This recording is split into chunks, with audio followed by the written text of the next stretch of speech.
Yo, what's up, everybody? Welcome back to the only football podcast tonight. We say goodbye to the 2023 NFL regular season, but not without one last final recap of week 18, followed by our top five playoff edition. So stay tuned for that. And of course, we're always going to end it off with the chives with Kyle. Let's get it.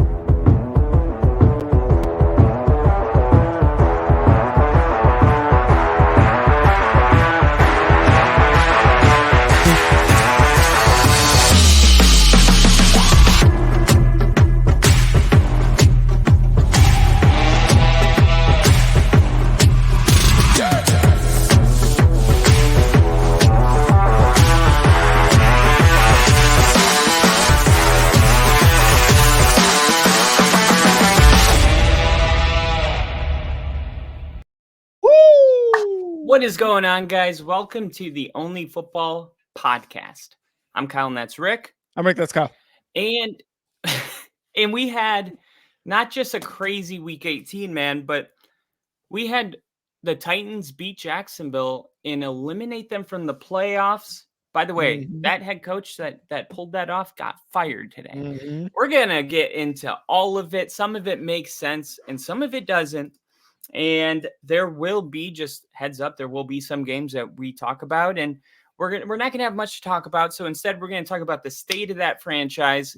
But this one, I guess we'll talk half about the game, and we'll talk about half about one of the teams, maybe both of them, because both of them are in the playoffs. The Baltimore Ravens got beat by the Steelers at home, but the Ravens weren't playing their starters. They were going with Tyler Huntley. And I didn't think Pittsburgh did anything that I was like, yeah, that's a playoff team right there, man. Throw them in. And I hate to say this because I actually like Mike Tomlin as a coach and as a person. I think he's one of the great head coaches of our generation. He is. It's not a thing. He is. Yeah. But he hasn't really been able to just get over that 10-6, 9-8 hump, 10-7, whatever. He hasn't been able to get over it. And you're always kind of cheering for him. At least I am. Actually, my middle school teacher was in the Navy, and she was a diehard Steelers fan. She was young too, so she did her 6 years and went to college with the GI Bill, and she became a teacher. I always think of her when I talk about the Steelers, and I'm happy for her. But the Steelers aren't a real threat in the AFC. Not as far as I'm concerned, especially with the whole Kenny Pickett. I'm hearing Kenny Pickett. Is he going to play? And if he does, I'm not sure if it's a huge upgrade. I just think Pittsburgh, now we know who they're going to play next week, and we won't talk about that today. But the Steelers get in the playoffs because they took care of business, but I'm not gonna get carried away with this one. Yeah, no, I feel the same exact way, man.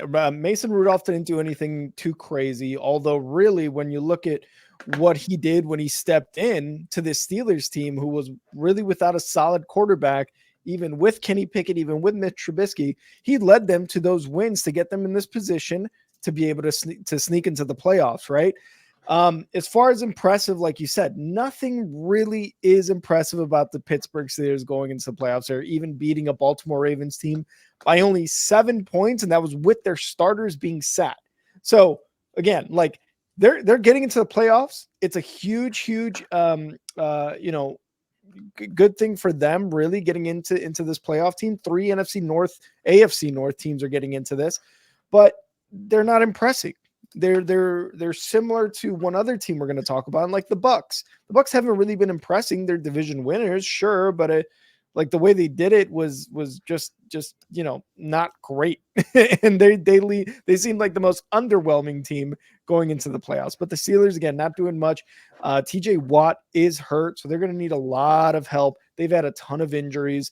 And like you said, if Kenny Pickett is starting with what he's done this season, if that's anything to go off of moving forward, it's going to be a rough go. And the Ravens, again, sat all their starters, lost the game. They had already locked up the number 1 seed. This was more of just, let's go play a football game. And if we win, we win. They almost did. They only lost by a score. They almost did. But for the Ravens, again, number 1 seed, locked. John Harbaugh went to the Michigan national championship game. Some players went, so they had a nice. They're having a nice little week off here and waiting for that wild card round to finish up. Yeah, that was awesome to see that moment with him and his brother pregame, and then him and his mom and dad after. I don't know if you saw the video of him hugging his parents. I love that. Who's gonna better than us? No one. And did you see the one where he's like, they doubted us, or they tried to say we were cheating, but there's nothing you can do but watch us. Yeah. Or something like that. I was like, it was awesome. That's so hard. There was a lot of accomplishments that went on around the league these past couple days, and the Michigan and John Harbaugh getting one, Jim Harbaugh getting one, that was huge. But this is another really, really big one, and I would even consider it history. The Houston Texans are going to host a playoff game at home with a rookie quarterback and rookie head coach. It's hard to just not give Coach of the Year to DeMeco Ryans right away. And I understand everything Cleveland did, but the difference is Houston came into the league as a win total over under around 3. Okay. Cleveland had a roster. Cleveland had some players. The expectations for the Texans, it was like, yeah, we have all the right pieces, but it's going to take some time. We might get a couple wins. No, CJ Stroud comes into the NFL and he's taken it by storm. He's done things that nobody's seen. He's breaking records in a lot of metrics. If he makes it to the Super Bowl this year, he would be the youngest Super Bowl quarterback ever. Wow. The next youngest would be Dan Marino. I looked it up today. There's Dan Marino, Ben Roethlisberger, and Jared Goff. But I really do think CJ Stroud and the Texans is one of the feel-good stories of the league. And it's amazing what a good head coach and a good quarterback can do for your team. Yeah, man, this was amazing. And the last rookie head coach, rookie quarterback duo to do this was the team they beat, Andrew Luck and Chuck Pagano, back in 2012, I believe, if I'm not mistaken. That was the last time anybody has done what the Texans did, and they were the ones who beat that same team that did it. So, like you said, very impressive by DeMeco Ryans and what CJ Stroud has been able to accomplish this season, man. It is just highly impressive. Highly, you said 3 wins over under, like, they proved everybody wrong. And yes, it took a week 18 matchup to do so, but hey, it happened, and they're going to go down in history as one of those first ever, or, not first ever, but one of those few rookie head coach, rookie quarterback duos to make it to the playoffs and win a division. Like you said, host a playoff game, which is huge for them. Now, who they face, how it goes, it obviously is going to depend on the game planning and all that stuff, but good on them. With CJ Stroud out in those first few weeks, you saw that it was starting to crumble a little bit for the Texans. They weren't offensively, they weren't where they were at, like they were with CJ Stroud. CJ Stroud is like the heart and soul of that team. It makes that offense hum. It makes them, play really well. So they knew they needed him. And the Colts, just sad what happened to the Colts. Ginger, I'm sorry. I was rooting for them. Again, I think we both were, Kyle. And just the way they lost it, on that 4th and 1 pass that was dropped, it was just rough, man. It was a bad time to be a Colts fan. You even said it on the stream. You're like, I know Jonathan Taylor's tired. He's not that tired to catch a first down pass. That's not how it goes.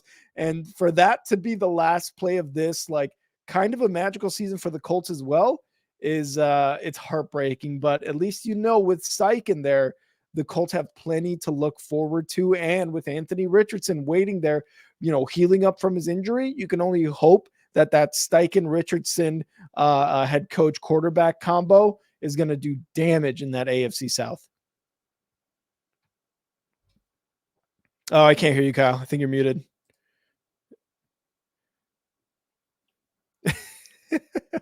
We got Kyle with some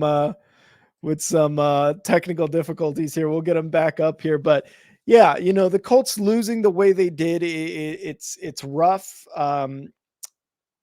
The way it happened, right? That 4th-and-1 to, God, I don't even remember his name. If you guys remember who it was that missed that, please put it in the chat here, and let me see if I could look it up here. The running back. Oh man, it was everybody but Jonathan Taylor who that happened to. Let me see if I could find it. Yeah, no, I can't find it. But again, the Colts in general, I think moving forward, like I was saying, have a very clear kind of future. Shane Steichen, the way he kind of went about that offense is going to be awesome. And the way they continue to play is going to be heavily influenced by how Steichen continues to do that and the health of Anthony Richardson. And let's get Kyle back in here, see if he's able to get on here. Kyle? Sorry about that. No worries. My thing was muted, and then I was in a different tab, and then my mouse died, so I couldn't. Everything's going wrong. Literally everything went wrong, but not for the Texans, man. So do you think the Colts going forward should expect playoffs with Anthony Richardson next season? Yeah, 100%, man. Maybe not next season. I definitely think in the future, if they can get in there next season, then I don't think it'll be a huge surprise. I don't think we're talking like Houston Texans huge surprise. I think we're talking like, oh shit, you got the Jags, you got the Houston Texans and the Colts. Like that can be a powerhouse division going forward. But they are going to have to win a lot of games, obviously outside of their division, within their division, to be a wild card or to even try to get that division crowned. But moving forward, it's going to be tough for the Colts, the Texans, and the Jags. Those three guys are fighting for that top spot in the South there. And I definitely think every year there's a little bit of this team's going to be good, this team's going to be good, this team's going to be good. And then we're like, wait a minute, which team's going to fall back? And it's so hard to predict.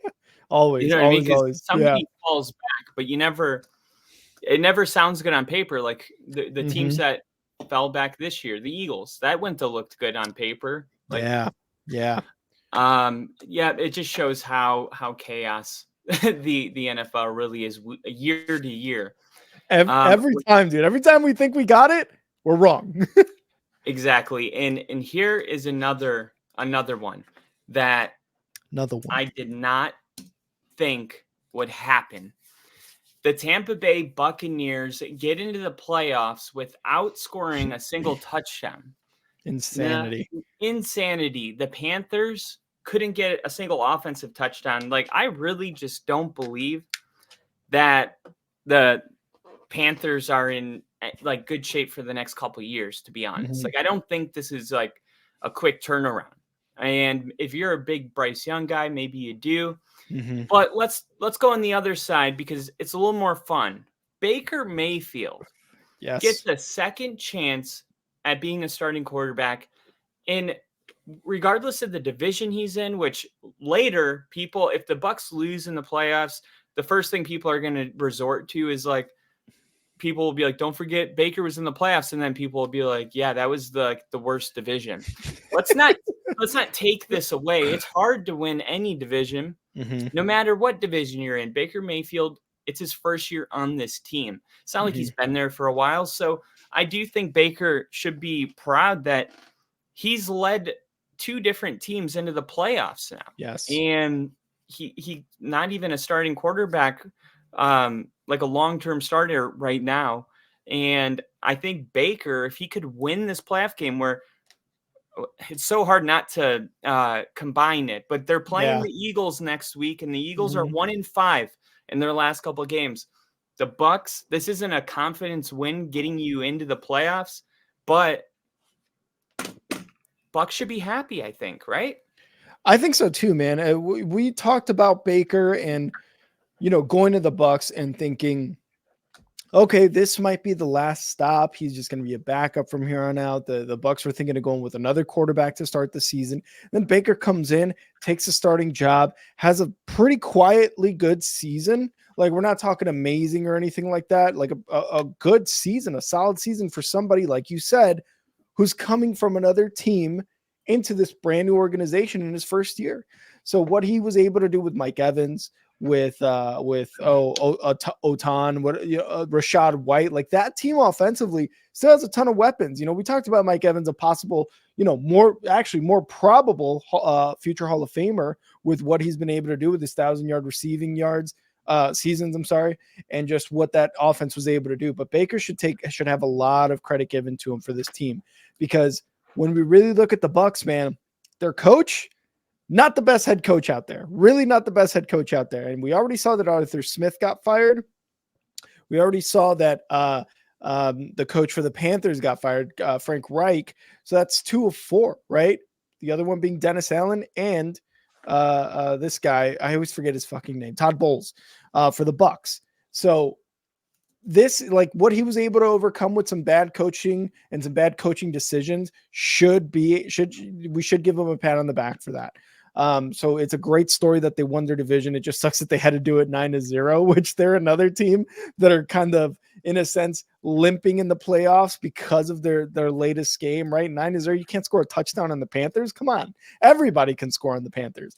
Right. But yeah, one of the weaker teams going in the playoffs. And as far as the Panthers, you said it, it's looking very, very bad right now for the Panthers, but I think they may make some moves. You know, David Tepper, billionaire, spilling drinks on people. He's got money like that, man. He's got fuck you money, and he's going to use that fuck you money to get some people in terms of a coaching staff in here to visualize and realize his goals for this team with Bryce Young at quarterback. Obviously, they need to work on weapons. They need to work on the offensive line. The defense has a solid core group of guys, and that's what they need to do going forward, is really build on top of that. You're not going to win tomorrow, Tepper, but you're going to win eventually if you just have a plan, which is something we talked about. And I just want to acknowledge this comment here by Bill. Wait, Rick has hair?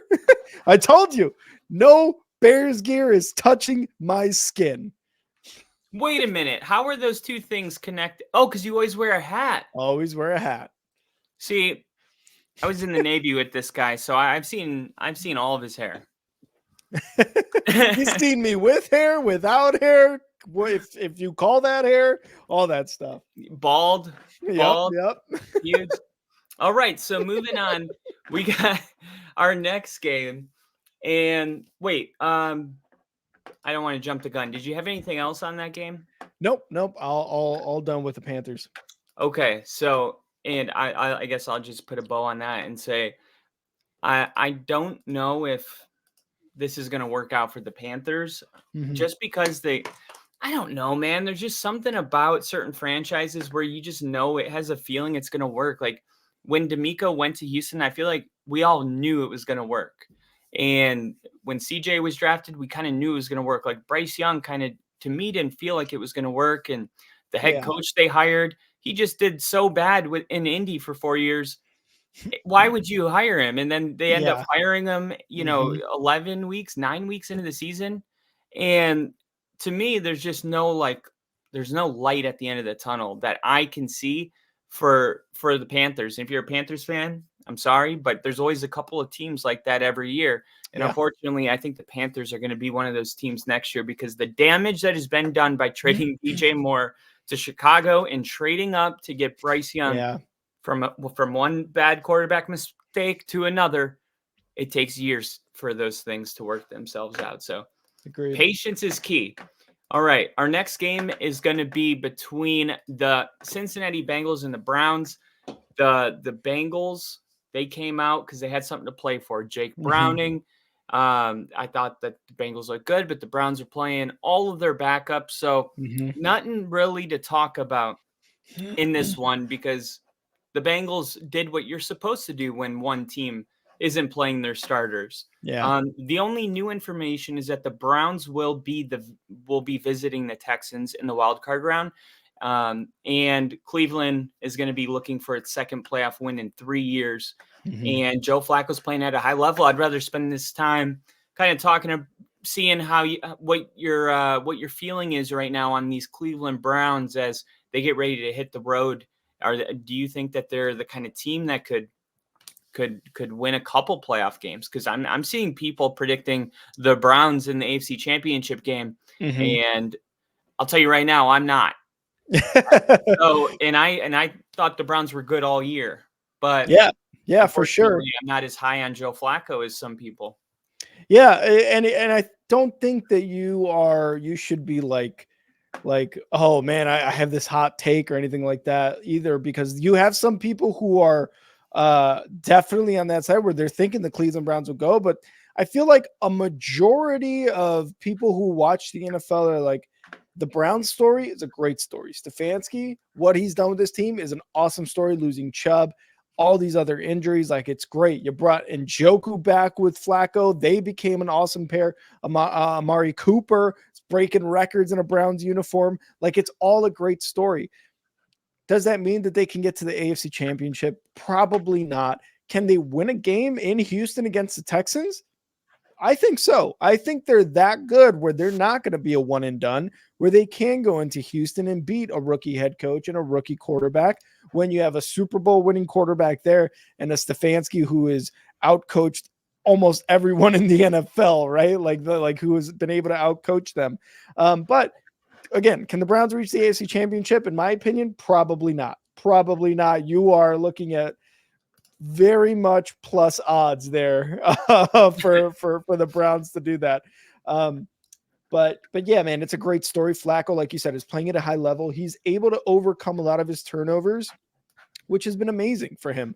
You know, you sometimes see like quarterbacks come in who are veterans like Flacco, have 3 interceptions and almost become sort of like a shell of themselves from that game, right? Like, I don't want to throw it big. I don't. Flacco just heaves it, man. He's like, fuck it. We'll see where it lands. And if it lands, cool. And if it doesn't, well, we'll go. I know I have a good enough defense to where I will be back in the field in 10 minutes. You know what I mean? So Yeah. I think it's a great story. I think the Browns moving forward could definitely be a scary team to go up against. And yeah, they're going to be on the road for all of these playoffs, but I think they're one team that can definitely do it against the Texans. The Bengals, like you said, didn't really prove anything. You know, it was cool to see Jake Browning have a dub in his last game as a starter. But the Bengals right now, without Joe Burrow, are just not that team. They've also had injuries there, and not including Joe Burrow in the defense. But Zach Taylor, he's got a lot of figuring out to do. Like, okay, we've already had almost half a season without Joe Burrow. If that happens again, if something flares up again, what am I going to do? Am I going to trot Jake Browning out there? Do we need another a better backup quarterback? What do we need? What have I done this season that I saw during those games without Joe Burrow? What do Is I Jake need to do as Browning a good enough coach? to be a starter next year? I think so. I just there was a lot of like offensive play calling that maybe like Jake Browning doesn't have the arm that Joe Burrow does. He doesn't have the athletic ability that he has, right? So maybe you got to tailor that more to Jake Browning when it does come to that. If it does come to that, which we hope not. We love fucking Joe Burrow on the Only Football podcast. We love him as an athlete. We love him as a person. And we hope that, he is healthy for the rest of his career, but maybe you got to tailor some of that stuff to Jake Browning in the future if something happens to Joe Burrow again. Yeah, definitely. And we'll see if I just posted this stream too. So everybody that's in here right now, glad to have you in here. Yeah. All right. We're going to go into the NFC North because there's a lot to discuss. And I know you're not pumped about it, bud. And I'm not. Not. I'm not. We're going to take it easy. All right. We'll start with the Lions and the Vikings. Well, yeah. I'm not going to be mean. We'll start with these two teams. Minnesota. They are not going to make the playoffs this year. Mm-hmm. I will say the Lions to me look like a dangerous team. I had Aiden Hutchinson's stats up. He forced. Okay, I'll read it in the exact way it's worded. Aiden Hutchinson was a problem for the Vikings all day, aided by how much the Vikings were forced to pass and try to chase the game. Pending grade review, Hutchinson posted a 22.7% pass rush win rate. He also stuffed a trick play in the red zone to bring Justin Jefferson down well behind the line of scrimmage and turn a potential touchdown drive into a field goal. I bring this up because I got some slack for having the Lions at 3 in my power rankings, but there's only a couple players in the NFL that really have the ability to take a team to the Super Bowl. Von Miller had that in 2015.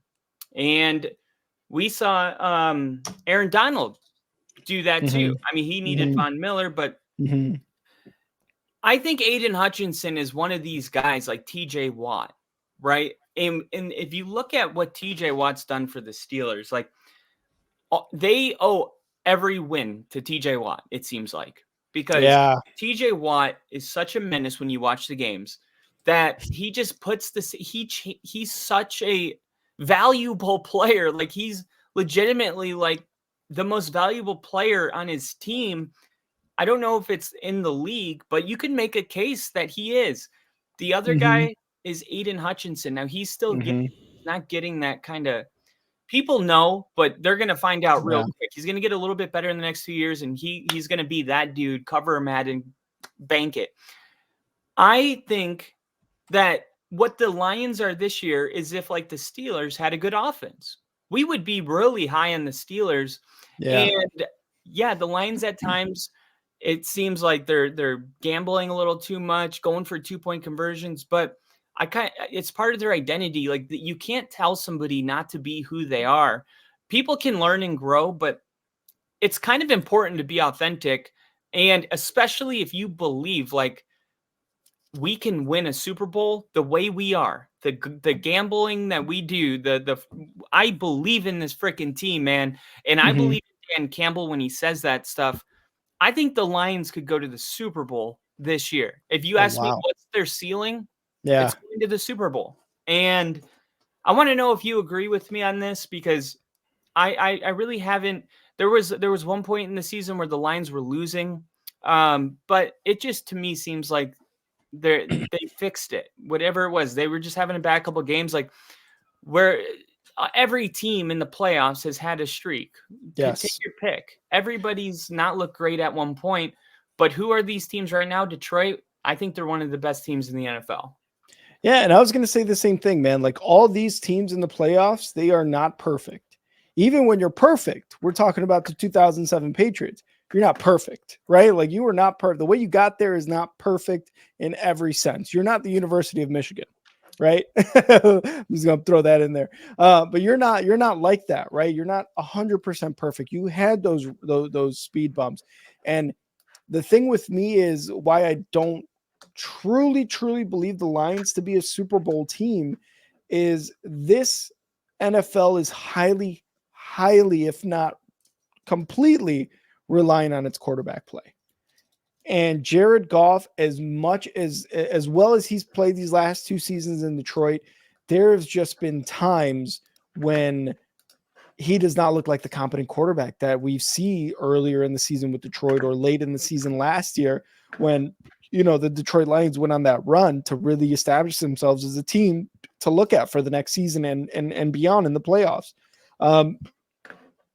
Jared Goff to me really seems to be like that weak point for the Lions, and yet he's still doing like really good. He's still a very good, competent quarterback. I wish I had him on the Bears, but there are still times where what he does is like he can't get out of his own way. Well, I just mentioned earlier, right? Flacco, he'll throw 3 interceptions, but he'll throw 3 or 4 touchdowns as well. Whereas Jared Goff, I feel like he throws those 3 interceptions and you don't see him really throw the ball anymore after that third one. You see maybe like 10 attempts with 3-4 completions, and he's just scared. He doesn't want to take that risk. He doesn't want to try to be the guy to elevate his team into a dub, man. And I think that's the biggest Achilles heel for the Lions.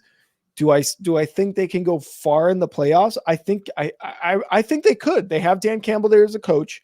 Their offense is still really solid, although the Laporta loss looks bad. It really looks bad on Dan Campbell, right? Playing his starters or whatever. And that is what it is, right? We're not here to criticize those decisions. But the defense, like you said, there are players with Hutchinson that can really take your team to another level. The defense is probably another big thing that has to come together to really play those type of games where they can shut down another playoff team to continue to move forward. Luckily for them, they got a home game, right? They're division winners. They're going to host a playoff game. Really after that though, it's depending on who they play, who's in, who's out in our divisional rounds, right? But I truly don't think the Lions can move into the Super Bowl with the team they have now. And again, the defense playing as one solid unit, and Jared Goff, the two biggest flaws I think for them. As far as the Minnesota Vikings, you lose Kirk Cousins. That's kind of what happens to you in a season where you were doing really well. You had playoff hopes, even though the way you started was bad. But moving forward, it's like, well, what are we going to do? Are we going to bring Kirk Cousins? Are we going with Nick Mullins? Are we going Jaron Hall? Jaron Hall, I think, has had some bad showings, but he's a rookie as well. So you still got to see what you got there. But the Vikings look pretty bad in their last loss against the Lions. Yeah, and even though Jared Goff, those games are there, but if he's on one, then all of a sudden watch out, because the number one offense yards per game in the NFL is Miami. They have 401 per game. Oh, wow. San Francisco is second with 398 right there. And then Detroit is third, 394 yards per game. And yeah, that's true about Jared Goff. But the other thing is Jahmyr Gibbs and David Montgomery. I think that running back duo is gonna pay off going into the playoffs when they have a 10-point lead with 10 minutes left in the fourth quarter and they can go on a 9-minute drive. And that's actually something I forgot to mention for the Steelers. Najee Harris and Warren. Yeah. Jalen Warren. Those two guys have been playing really, really well lately. And I think that's going to be the key for the Steelers moving forward. But I agree with David Montgomery and Jahmyr Gibbs with this Lions team. They are huge stars in this offense. And like you said, if you have to rely on somebody and Jared Goff maybe is not on one, like you said, go with those two guys, man. They're big. They're big playmakers. Yeah. Can't agree more. Can't agree more. All right, this is the one that we talked about before we started this stream. We said, man, I can't believe we got to talk about that. But we do. So this is us talking about it. The Jets beat the Patriots 17-3. What you got, Rick? This is the streak's over. The streak's over for the Jets. They finally beat the Patriots, and this is I commend you for that. Yeah, you're right. If this is truly Bill Belichick's final game as a Patriot, he lost to the Jets, and that sucks, dude. That sucks. And after 20 years of just complete and utter domination of one team. I'm a Bears fan. I know this. It just sucks to go out on a loss like that in the final week of the season, which could be the final season of your franchise that you've won multiple Super Bowls with. It sucks. And the Jets, they have a nice little morale win for the team. So that's kind of all I got. Yeah, definitely. Aaron Rodgers coming back next year. I expect there to be a lot of hype. And I did see one player came out and said something. I forgot who it was, but I think he said, yeah, this can't happen again. What happened to us this year? And like, in a way, it's like you lost your franchise quarterback, like 4 snaps. Of course. Like these things are unfortunate, but I don't think it's anything that the Jets are going to do different. And that's kind of the big mystery about the Jets is they're going to go into the offseason. The hype is going to be there. We're going to have Groundhog Day. At least if Rodgers played and it didn't work out, there would be naysayers and then there would be believers. But because of the way that he got injured and how quick, we're literally just going to hit a restart button around July and everything's going to be exactly the same. So yeah, there's not a ton to talk about, but we'll see what happens with the Patriots. I think they're keeping Belichick. I think they're going to give him another opportunity to draft a quarterback, Mm-hmm. and I think it's probably the right move. A lot of people are saying the Commanders might get him. I don't think so. I'm really thinking Jim Harbaugh is going to get hired by the Commanders. Oh, Um, okay. his brother, coach of the Ravens, he could live in DC. They're close to their family. They could all live together. They're not in the same division. There's a lot of things there that's attractive, especially Josh Harris trying to, pay over $20 million a year. Yeah. So a lot of stuff to me points Jim Harbaugh there, which a lot of people are saying, no, Jim would take the Chargers job. And maybe we could talk about that more later, but Mm-hmm. we'll move on to the NFC South, where the New Orleans Saints stomped a mud hole in Atlanta. There was almost a Yeah. fist fight at the end of the game because Yeah. we're soft. I can appreciate etiquette in all of that, but nobody owes you anything. That Yes. is not a rule. It's one 100%. thing to have preferences. It's another thing to get upset when somebody is playing on a different set of ethical rules as Mm-hmm. you. Mm-hmm. That's life, man. That is just the way life goes. Yeah. And honestly, Saints hosting a game with playoff implications, they should run the score up on you because all those people in the stands, I know what it's like to pay $200 for a ticket and you're like, we could score 50 in this one. It matters. It Yeah. does. It does. And especially going into the playoffs, it matters a Mm-hmm. ton. And I disagree with Arthur Smith, but I understand, man, the emotions of that moment. He probably knew he was getting fired. There's a lot of emotion there, and he probably just, probably would react different if the game wasn't so important. If it was week 7, I Mm-hmm. think it would have been a lot different. But because of all that, it turns into a whole moment. As far as the Saints, they're playing better football. Their offense is going. Chris Olave, one of the great young receivers in the league. But I just don't think that the Saints are a scary team or anything like Mm-hmm. that. Yeah, I couldn't agree more with that. The Saints are not a scary team. They've got scary guys on the offense for sure. You mentioned Chris Olave, Alvin Kamara, obviously, right? Like those guys are going to be huge for the Saints moving forward. But they gotta figure out what the fuck is wrong with Derek Carr. Derek Carr was coming into the Saints team during the offseason like we got our guy, man. Like he the Raiders gave him a shitty deal. He didn't have the right coaching staff there. Derek Carr is a great leader, a great team player. But now they got to figure out what the fuck was wrong with him. Maybe was it Dennis Allen? Was it the coaching staff? Was it the playbook? Was it people not getting open? Was it not the right line? They gotta figure that out because they put a lot of money into Derek Carr, and I mean we also see quarterbacks that are paid high, they can drop like flies too. You can absolutely get rid of these guys, right? So For sure. the Saints for sure, like you said, not a scary team moving forward, but can be. They have the potential. The potential is 100% there, right? But right now nobody's looking at the Saints like, oh, they're going to be a problem next year. And what happened with Arthur Smith? You had to look at what the context was behind that play, right? Because Jameis Winston was saying, hey, this was a team decision. What was that team decision?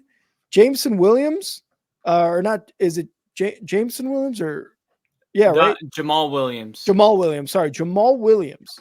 Last year led all running backs and touchdowns in Detroit.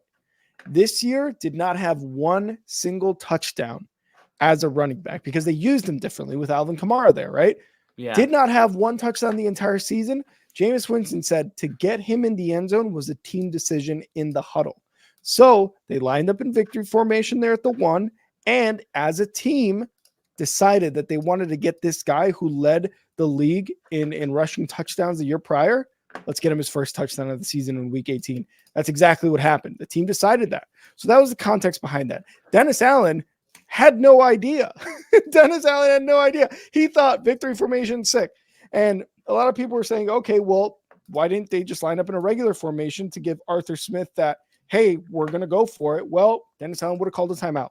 What the fuck are you doing, Jameis? Do I have to send Derek Carr out there to take this knee? Do I have to send Taysom Hill out there to send this knee? No, they did it right there and then. And that was the context behind that. Arthur Smith could get mad all he wants, like you said, Kyle. But this is the game of football, man. This is week 18. This is the Saints needing help to get into the playoffs, but wanting to get into the playoffs with 48 fucking points on the board. And like you said, man, all those Saints fans that were there loved it. They absolutely loved it. You pay money to watch your team, play a game. You want them to score all the points. That's what I would want to see if I was at a Bears game. I want to see them score 70. I wish it was the Dolphins that were, they were like the Dolphins doing that shit.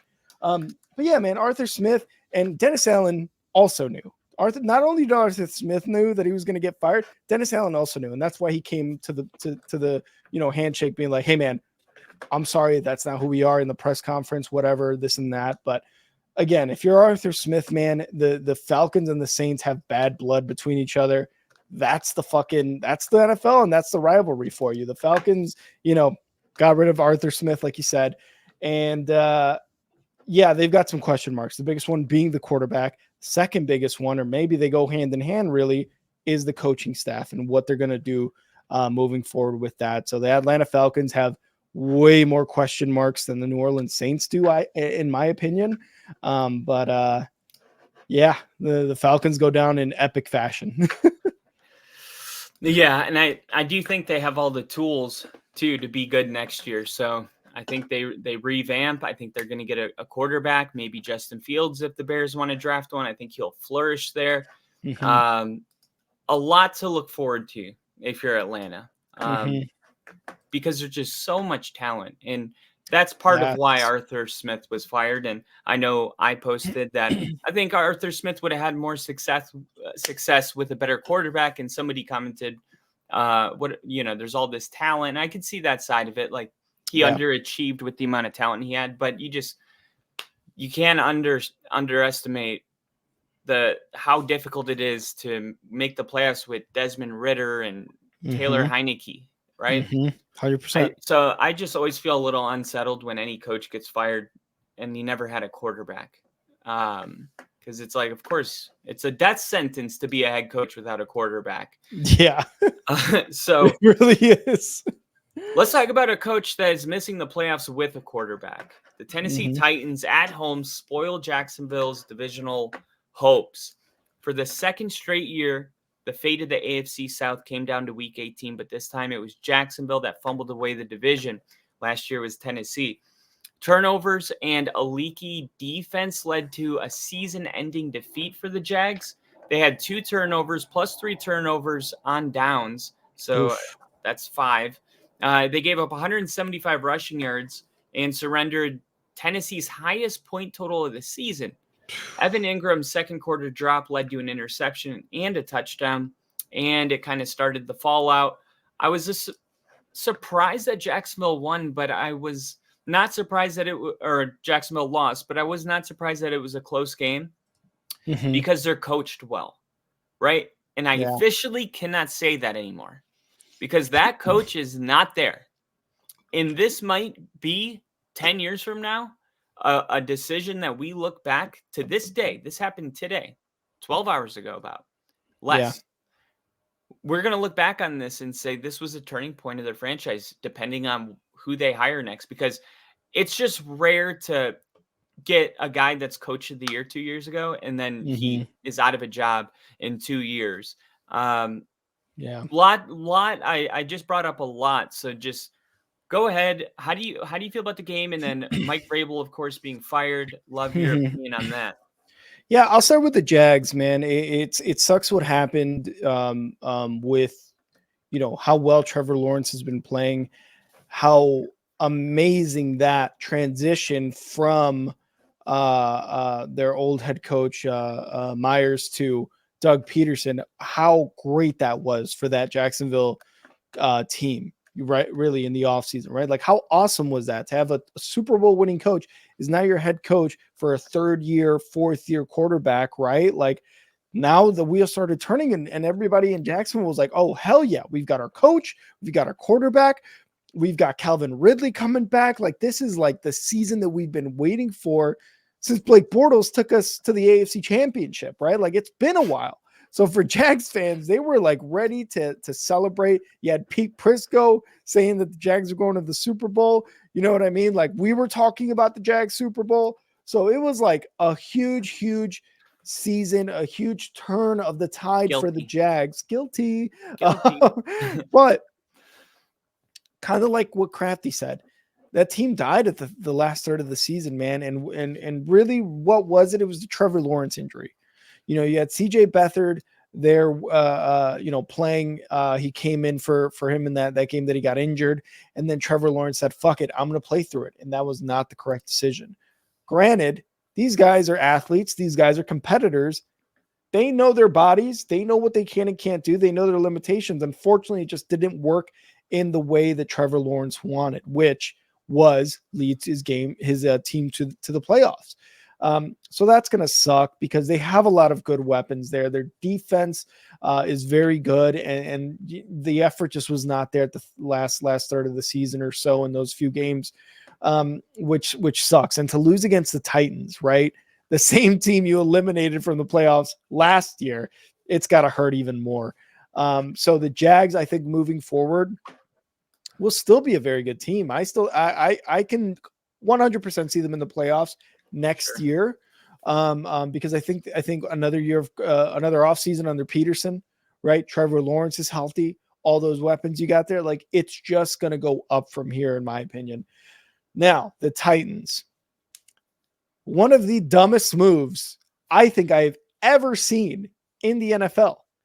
And, you say, right, like he won Coach of the Year 2 years ago, and now he's out of a job. The only types of coaches that you see that happen to are a Matt Nagy, who wins Coach of the Year's rookie season and then bombs the next 2 years, and then he's out of a job. Then you're like, understandable. Not Mike fucking Vrabel, a guy who has brought nothing but consistency and great coaching to Tennessee, to the Titans, with Will Levis there as a rookie quarterback taking over for Tannehill, a guy who won them the division 2 years, took them to the playoffs. Yes, they underperformed. Yes, they lost. They didn't get to Super Bowl, and they probably weren't going to, but you're going to blame Mike Vrabel and fire him? No, motherfuckers. Ownership. What are you guys doing? It's on you. You knew Derrick Henry was aging. You knew Tannehill was not going to be the Tannehill that took you to the playoffs like that and won you the division. You knew he was on the decline. You brought in Will Levis. Okay, that's a good decision. It's looking like so far. But what else did you do? Oh, yeah, you got rid of A.J. Brown, a number one wide receiver who showed how good he can be with the fucking Eagles. Right. So this Mike Vrabel thing is perplexing. I got out of work today and I saw the breaking news and I was like, are you kidding me? Are you absolutely kidding me? They got rid of Mike Vrabel. I want Mike Vrabel on the Bears. You know what I mean? Like all these teams without a head coach right now are going to be chomping at the bit for Mike fucking Vrabel, man. They're going to be so lucky to get Mike Vrabel that when Mike Vrabel goes up against the Titans, he is going to fucking crush them. And he absolutely deserves this crushing of the Titans when he meets them again eventually, because they did him wrong, man. They did him very, very wrong. Yeah, man. Totally agree. And I was just as shocked as you when I heard it. And I thought the same thing, everything. Like, okay, well, he'll be a head coach. And 100%. And whoever Tennessee hires is not going to be as good as Mike Vrabel. So it's just bad, man, because it's the way I look at it is even if you have a dynasty, there comes a time where a dynasty falls apart. It's usually about 4 years. And yeah, the Titans never won the big game, but they were the number one seed 3 years ago. They were in an AFC championship. Like if they're going through, and then you had a general manager send AJ Brown to the Eagles, draft Traylon Burks. Like he made a lot of terrible decisions and they fired that guy. So in one way, it's like they acknowledge why we're in this situation, but then they still need to blame somebody else. It's like, no, you already fired the GM. You know why we only won this many games this year. And it's funny because it doesn't matter how good of a coach it is.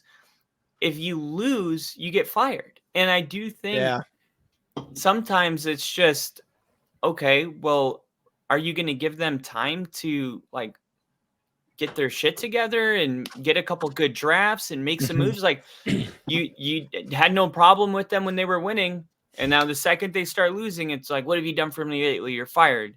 Yeah. I just think sometimes it almost comes off a little desperate when they do that. Like, and with what, like how you were just saying, with what Vrabel was able to accomplish, with what he was able to get out of his guys, you were honestly looking at a Bill Belichick, a John Harbaugh, a Mike Tomlin type of guy that was going to solidify your team at the head coach position.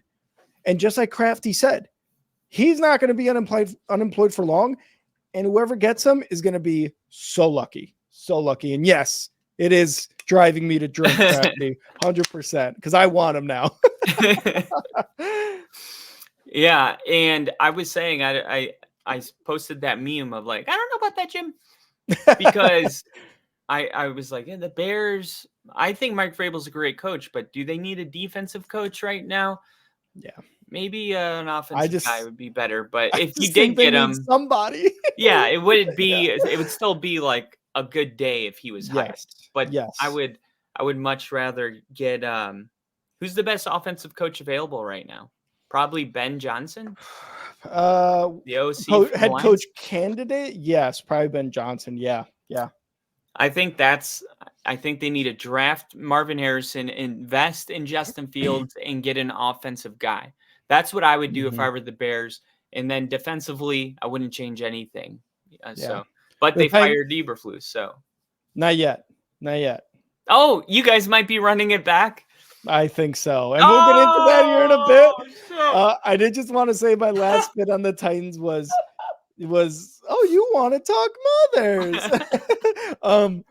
For the Titans, man, this is gonna be a dip into the dark days. I think Will Levis is really the only shining light right now, and that shining light is based on hope at this point, hoping that he can stay healthy, hoping that he's a good quarterback, hoping that the coach that they bring in is going to be able to take his talents to another level. So that light at the end of the tunnel, Titans fans, I'm sorry, but it's based on hope, because you got rid of Mike Vrabel, and that was mistake number fucking 2 so far in your second season in a row. You get rid of AJ Brown and now Mike Vrabel.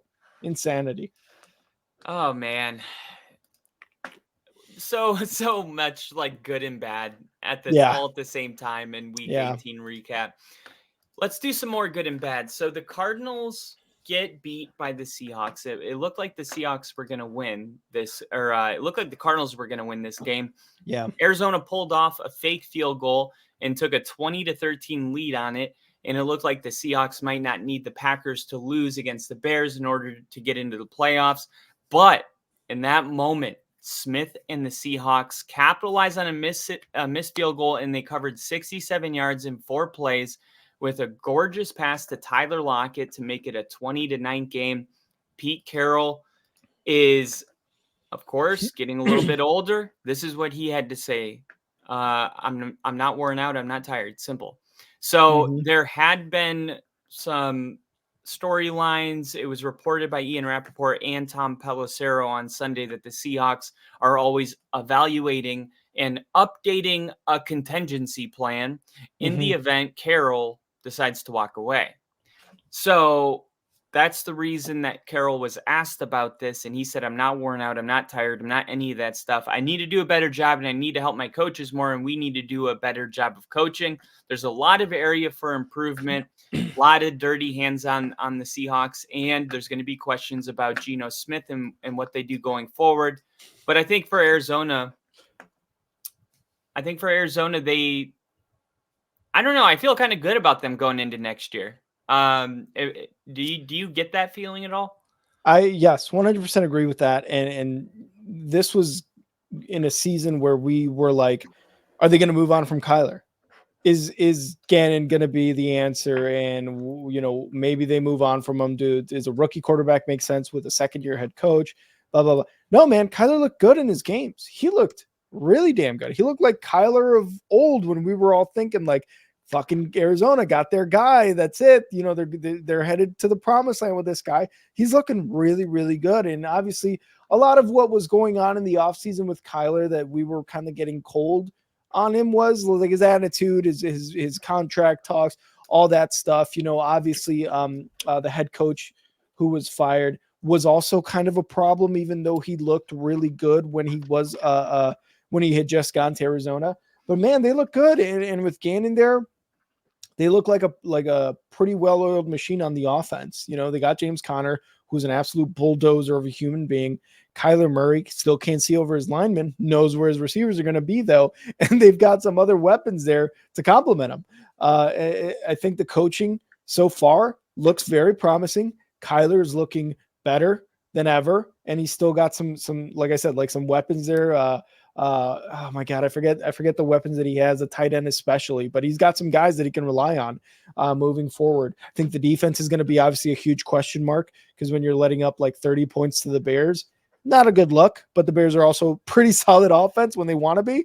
And when Getsy isn't fucking them over. Yeah. But the Cardinals, yeah, man, I agree. They look good. They look good for the next season. Yeah. And for the Seahawks, I just feel like when they got booted from the playoffs last year from the 49ers, and they were like, we're going to roll with Geno next year. I was like, well, I thought that their ceiling was what happened last year. I was like, yeah, I think you can make it to a divisional round, but I'm not sure how confident I am that until they invest in maybe a future at quarterback. But I don't know. Do you feel like Geno can be the guy next year too? Man, it's tough with him because he first of all, I'm sad the Seahawks didn't make it. Again, I've talked about it. I live in the Washington area, so it does suck to not see them in and see that buzz around the team. With Geno, though, look, he led the league this year, I think, in game-winning drives with 7. But you always look at the other side of that game-winning drive stat, and you're like, well, you guys were down late. That's the reason you had to go on those game-winning drives, right? Like Tom Brady had a lot of game-winning drives too, but he won 5 Super Bowls. So you can dismiss the other side of that game-winning drive coin, right? But Geno, I think you said it best. I think they reached their ceiling with him, and that was last year in the wild card round. Can he give them another year of solid quarterback play? I think so, but the biggest thing with him was his health this season, right? That was the biggest question mark.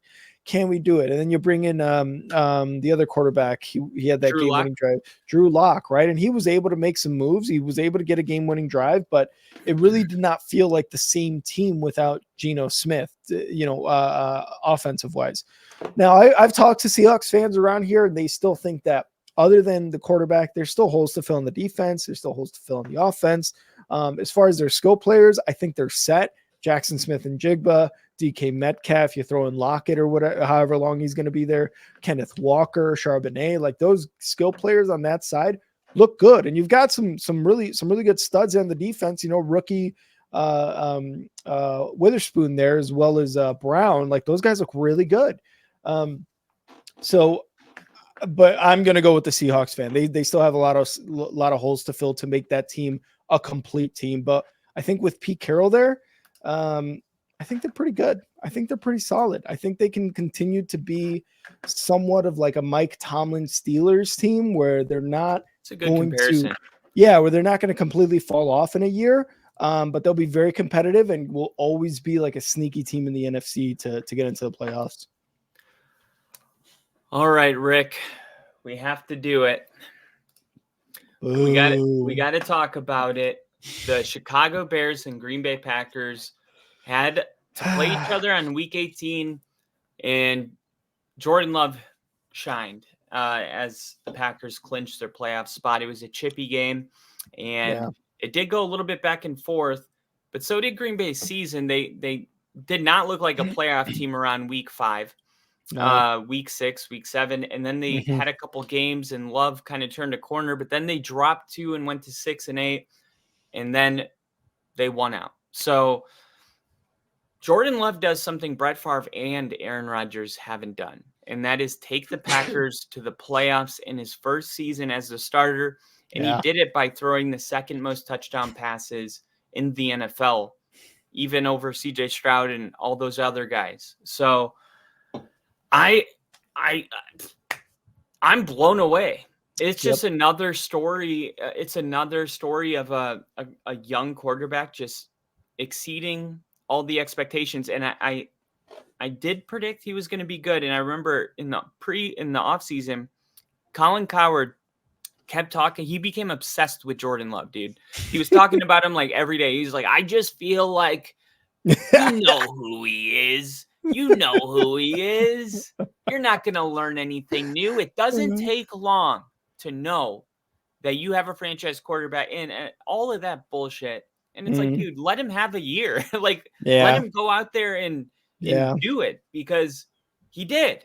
And it's because the Packers develop quarterbacks and draft quarterbacks they believe in.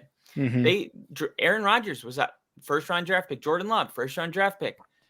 Brett Favre, first-round draft. Didn't he get drafted to Atlanta? I traded right away. Yeah.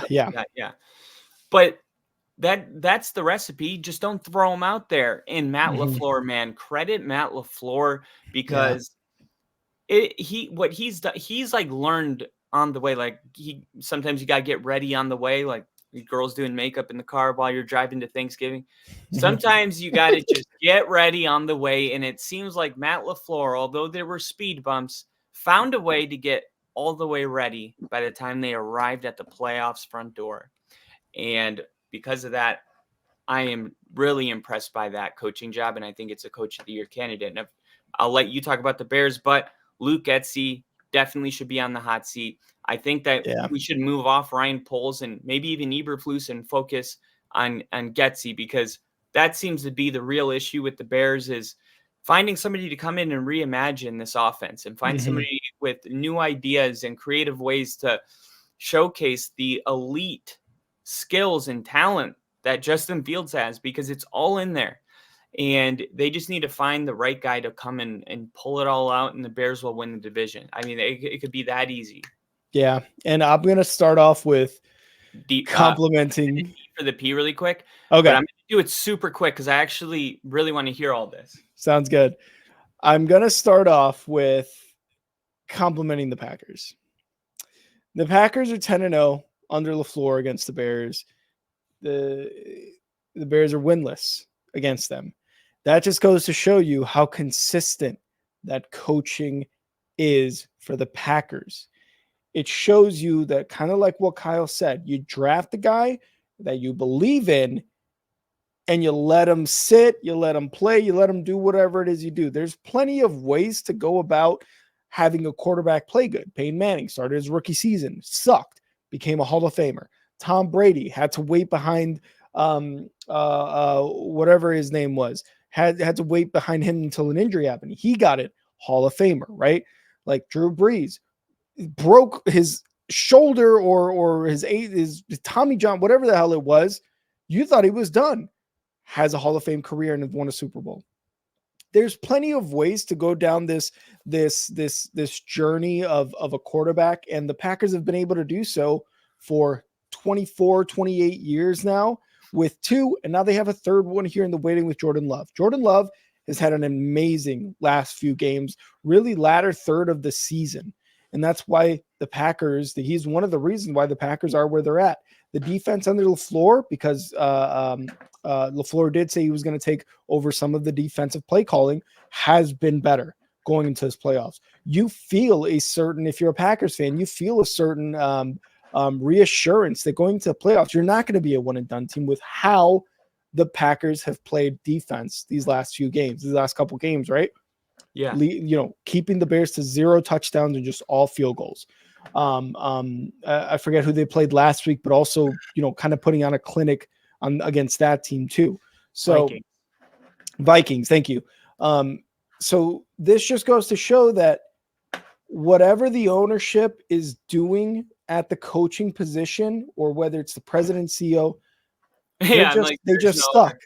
Yeah, I was like, they just suck. No, I'm talking about the Bears. The Bears. Okay. Yeah. Whatever they're doing, it just sucks, and it's not working. Versus the Packers, they will go from Holmgren to McCarthy and win 2 Super Bowls. They will go from McCarthy to LaFleur.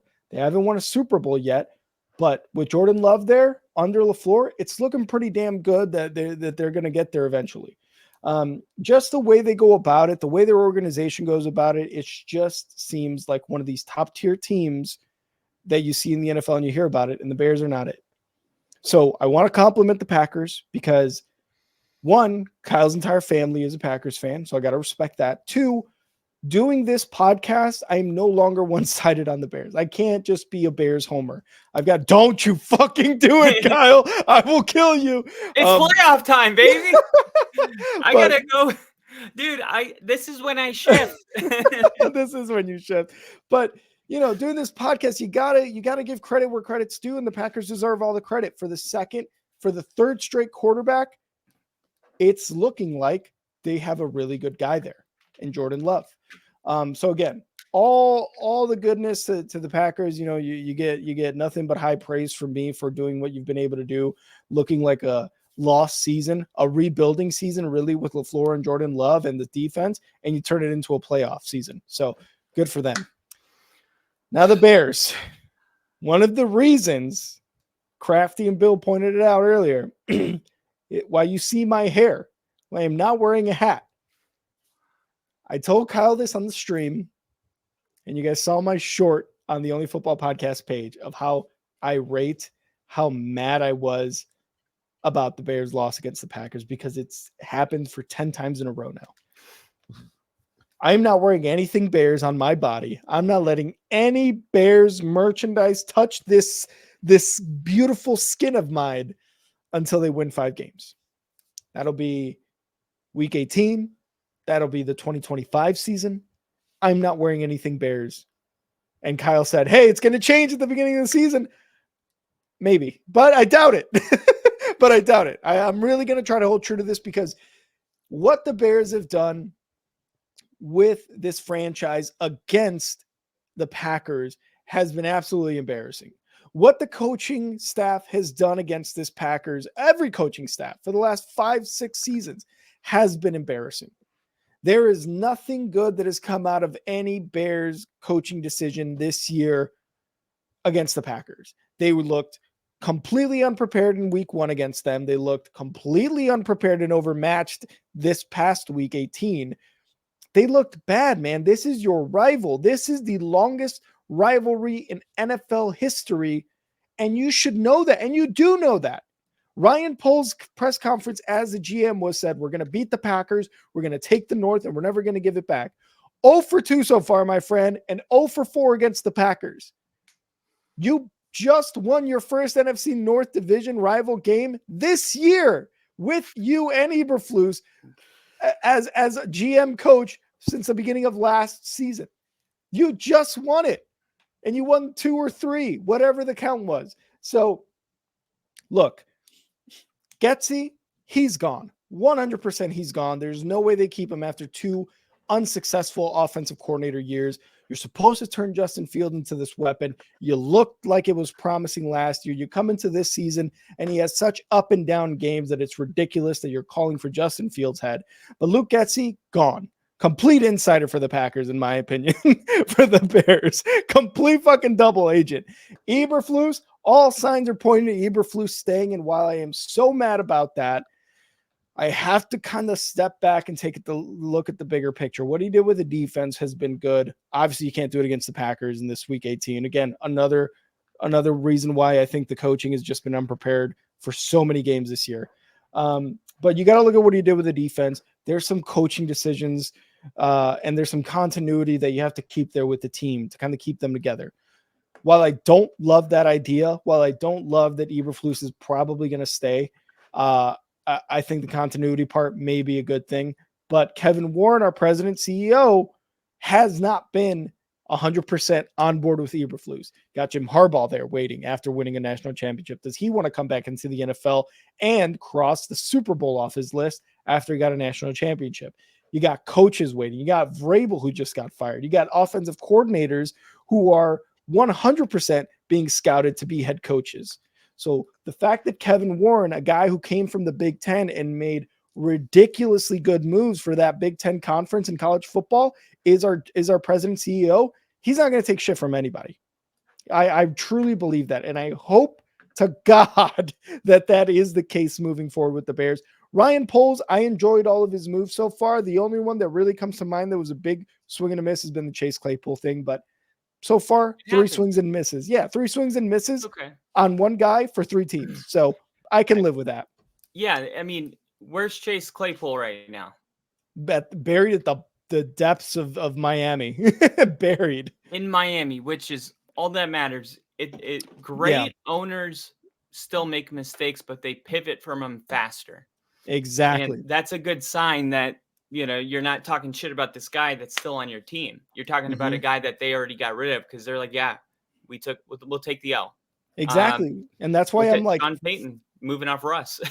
exactly. And Randy Gregory earlier in the season, like these guys that know what they want in their organizations, like you said, they're going to move on quicker. They're going to be able to make these decisions faster. And yes, you could look back and be like, I can't believe you gave up the 32nd pick in the draft. Dude, okay, it happened. Look who we got in the draft. We got fucking some really good defensive players. I can't think of their names right now. But we got some good defensive players regardless. He has been hitting in his early round selections, and there are some late round selections that are starting to come to fruition. But Ryan Poles as a GM, I think we're fine with him. But the Bears, again, just look embarrassing in this loss against the Packers, against their rival.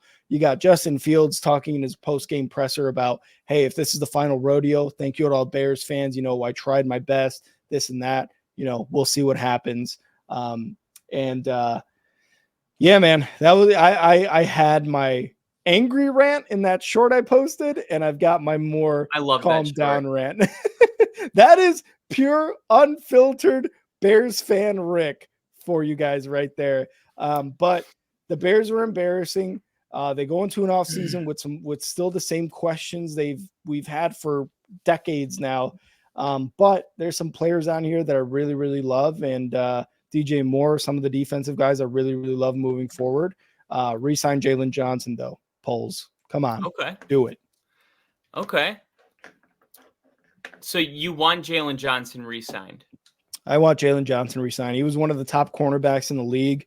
He was a Pro Bowler this year. Yeah, What man. about Kyler? Kyler Gordon? Yeah, what about him? Isn't he Yeah. the other corner? So he's usually used more nickel. He Okay. has made vast improvements this season from his rookie year, which if you're a good player, you're gonna do that. But if they don't keep Jalen Johnson, I feel good with Tyreek Stevenson and Kyler Gordon there at the quarterback position. But Kyler Gordon's skill sets are more for that nickel position, and how dominant Jalen Johnson has been against really good number one receivers in the league. You got to re-sign that, man. You really do. You got money too. Like, you're fine. You could re-sign this guy, and it's not going to be a problem. All right, so we're going to go into the AFC West. We're going to go right from your heartache. We'll get to mine in one more. We're going to knock out the entire AFC West in just 2 games.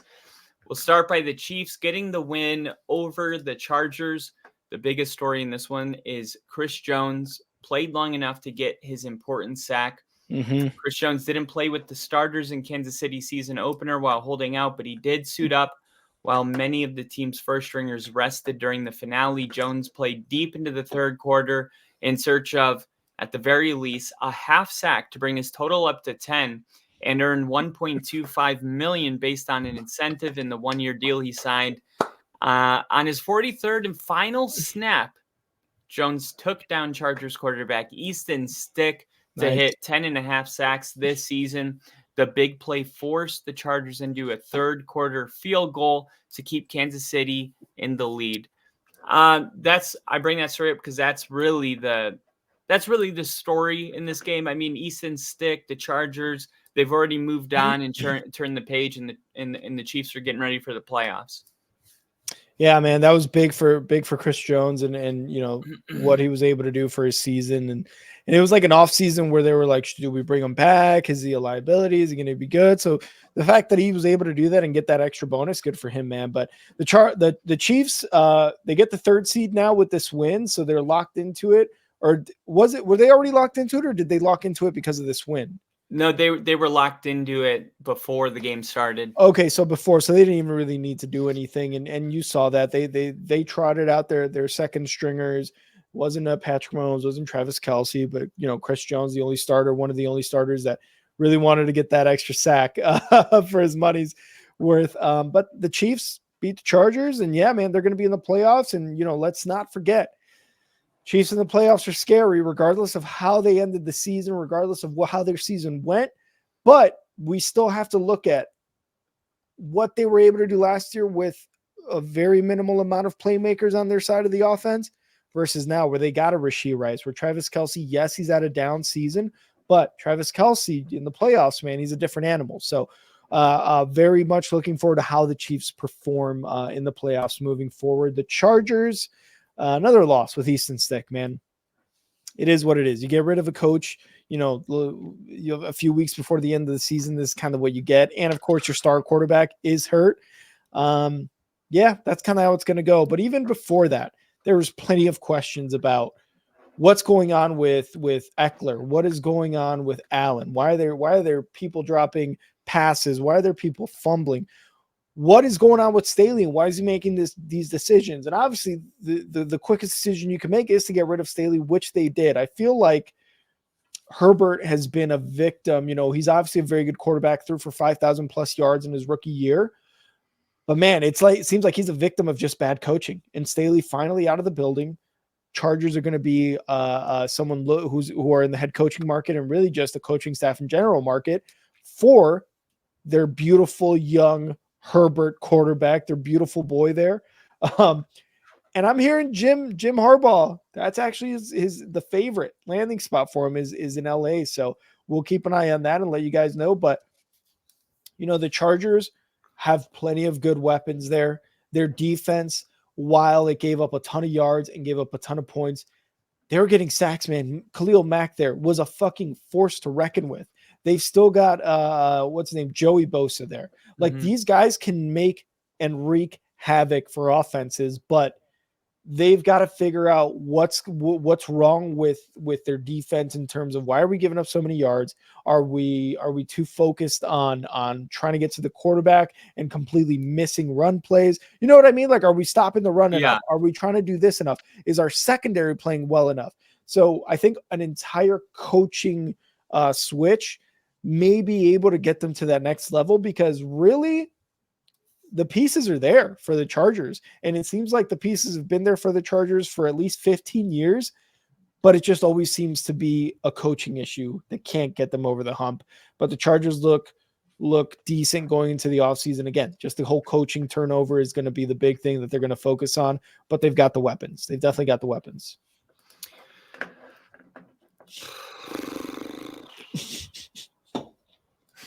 Oh my God. Oh now, God.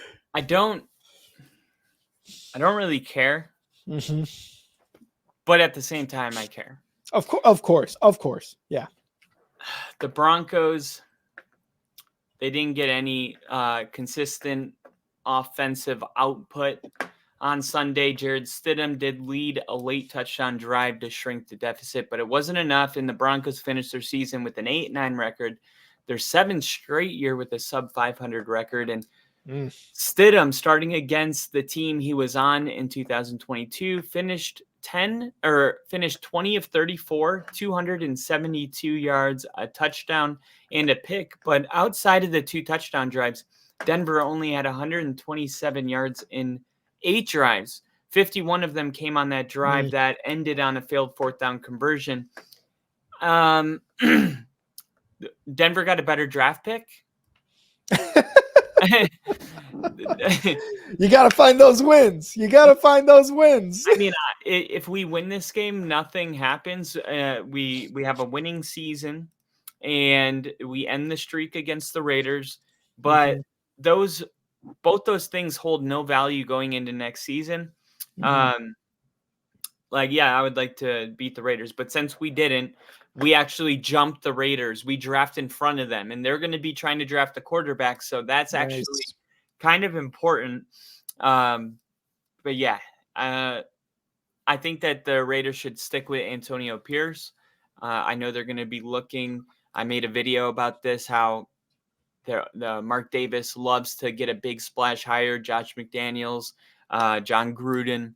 But I think sometimes the right guys in the building, he's not out there. He's in there. And Yeah. all they need to, I hope they recognize it, and I hope they give him a shot to lead, because I think he earned the job, right?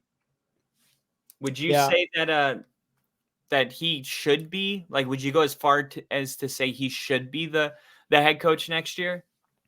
I really do think so, man. What Antonio Pierce was able to do during that stretch of games that he became the interim is almost night and day from what was his name? Fucking McDaniels was doing, right? Not Mike McDaniels, Josh McDaniels. What Josh McDaniels was doing. Players seemed happier. Players seemed like they wanted to play more for that coach for Antonio Pierce and Josh McDaniels. They got rid of the GM too as well, which was another big thing to do. It's an important move for them. It was a very important move for them. It was a very important move for team chemistry, and to show Mark Davis that, look, Josh McDaniels was never it, man. And look at the problems we were having when he was the coach. Look at the problems we aren't having with Antonio Pierce as a coach, right? Like, we've said it before when he was fired, when he was still there. Like, you brought it up. He's trying to bring the Patriot way without the Patriot success. You know what I mean? Right. Like he was trying to be Belichick, and people were just like, no, man, you're not Belichick. You got to find your own thing to do here.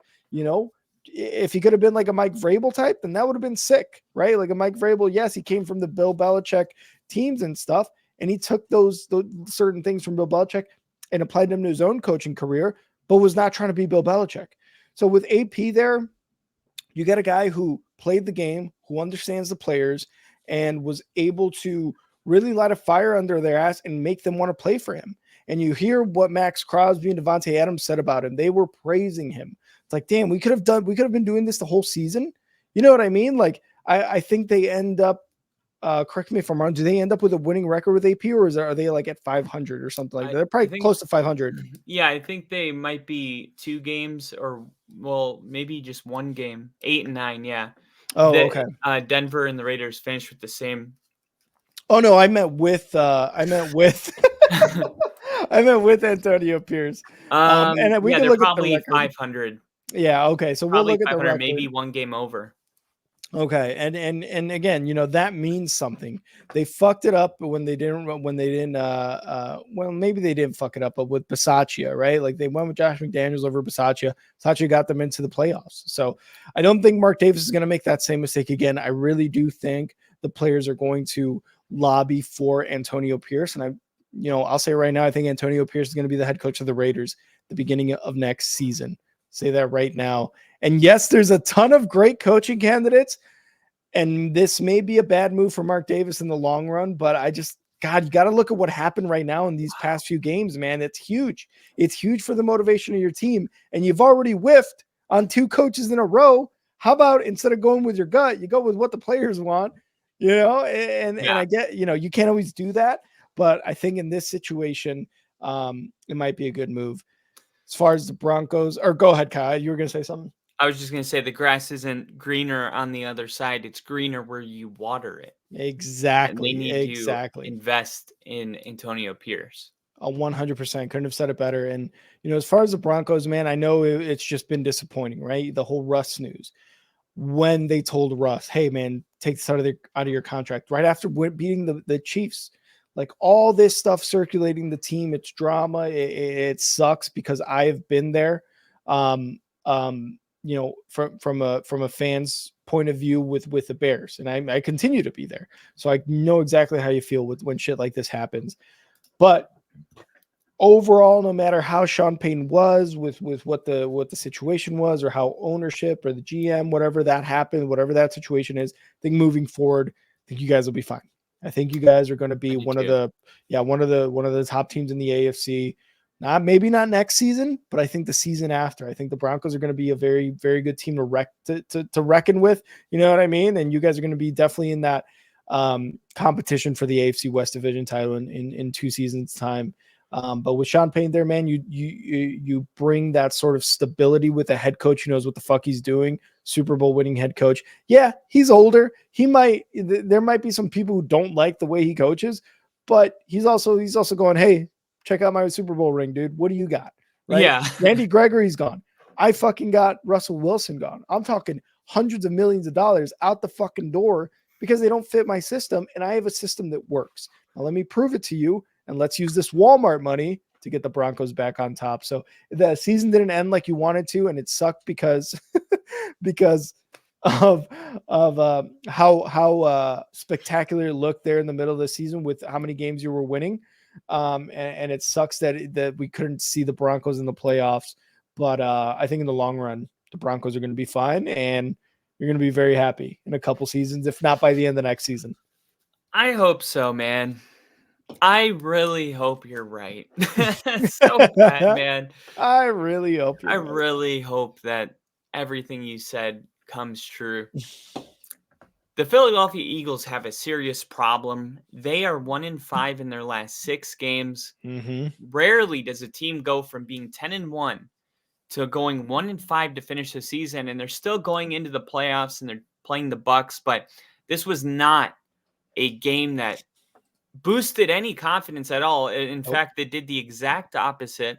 Mm-hmm. And Sirianni ended up pulling Hurts out of the game because it was over. Didn't he It's have embarrassing? Yeah. Yeah, it's like, okay, we'll just go into the playoffs. And there's only been the last team to go into the playoffs 1-5 and win a playoff game. God, I just looked it up today. Did you have it? It's gone. It'll come back to me in Yeah. a second. But what do you think about the Eagles and the Giants next year? Oh God. The Eagles going to the playoffs 1-5, like Kyle said. God, man, it's just you've never seen a team reach such highs of highs as going to the Super Bowl last year and go into this season with those same sort of expectations and end the regular season on such low of lows. You've got Eagles fans talking about get rid of Sirianni. It's over. No more of this bullshit. He is super dependent on his coordinators, and while that may be true to a certain extent, I think we got to chill. Sirianni, yes, has made some very bad coaching decisions, and again, ever since what happened against the Chiefs, it's been rough. It's been rough. You know, how do you fucking hear me now, Chiefs fans? That all that shit that happened, but the Eagles as a whole unit, man, have looked rough. The offense was really carrying the Eagles team to continue to be in games. Whereas the defense, that once like really, really vaunted defense, yes, they have good players. Something was happening with that secondary that you could not fix. Bradbury was like the worst cornerback, probably this latter third of the season. That secondary was just completely penetrable. Like even if it was a rookie wide receiver against Bradbury, you'd throw him out there and you'd fucking throw right at him 5-6 times in a row, which is exactly what happened in one of the games. I forget which one it was. Maybe it was against the Bills or something like that. But that secondary sucks. You can throw the ball on them all day. You just need a little bit of time because, yes, you are going to have problems with that defensive line, but that defense as a whole unit, not as scary as they once were, like last year in the playoffs or last year as a season as a whole. So really Jalen Hurts and the offense kind of limped them back into the playoffs.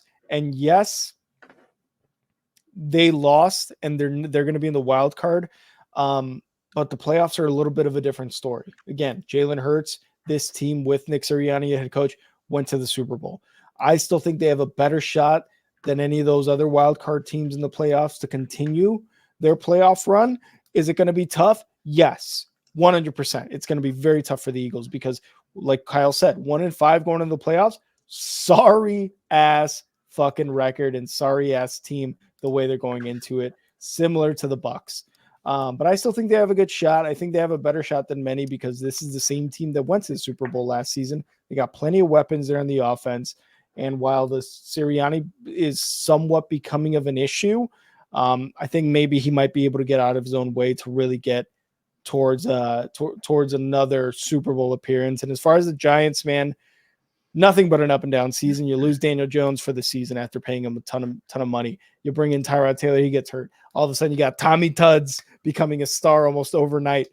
Saquon Barkley is still Saquon Barkley doing the things he does, and really just the biggest problem is on offense. But as Kyle has said, Brian Daboll there seems to be the answer at head coach with what he's been able to do with Tommy Tuds and Tyrod Taylor. The defense does need a little bit of work. Especially after trade deadline giving up one of their defensive linemen. So Bill, damn well exactly what the Giants need to do.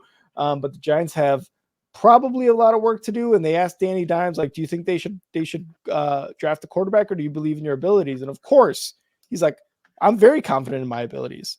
You know what I mean? Not as sarcastic as I'm saying, but he's like, I'm very confident in my abilities. They shouldn't, basically saying, don't draft a quarterback. I can be that guy. But that is yet to be seen. So the Giants moving forward, a lot of questions to answer. And just like Bill said, our DC just quit. So a lot of questions, a lot of holes to fill for the Giants moving forward. I'm going to give you an example of how misleading stats can be. In the last 3 games, the number 1 red zone scoring team in the league, the Carolina Panthers. Why? Because they didn't get into the red zone last week. So right there, without context, stats are weird, right? They can get real weird real quick. Well, Philly was always a good red zone team. That was their thing. And on the season, they're a top 10 team. They score 60% of the time. They get into the red zone, they score a touchdown. That's 9th best in the NFL. The number 1 is 67. So it's pretty close. But in the last 3 games, Philly is in the bottom half of the league, 55%. They're scoring on about half.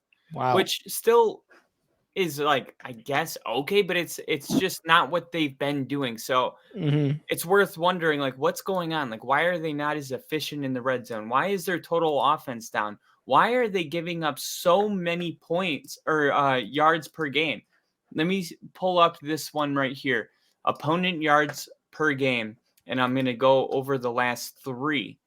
Just in the last 3, where's Philly? Philadelphia is ranked 30, 29, 28, 27, 25th. Wow. 25th. So they're giving up, in the last 3 games, 385 yards per game. Woo!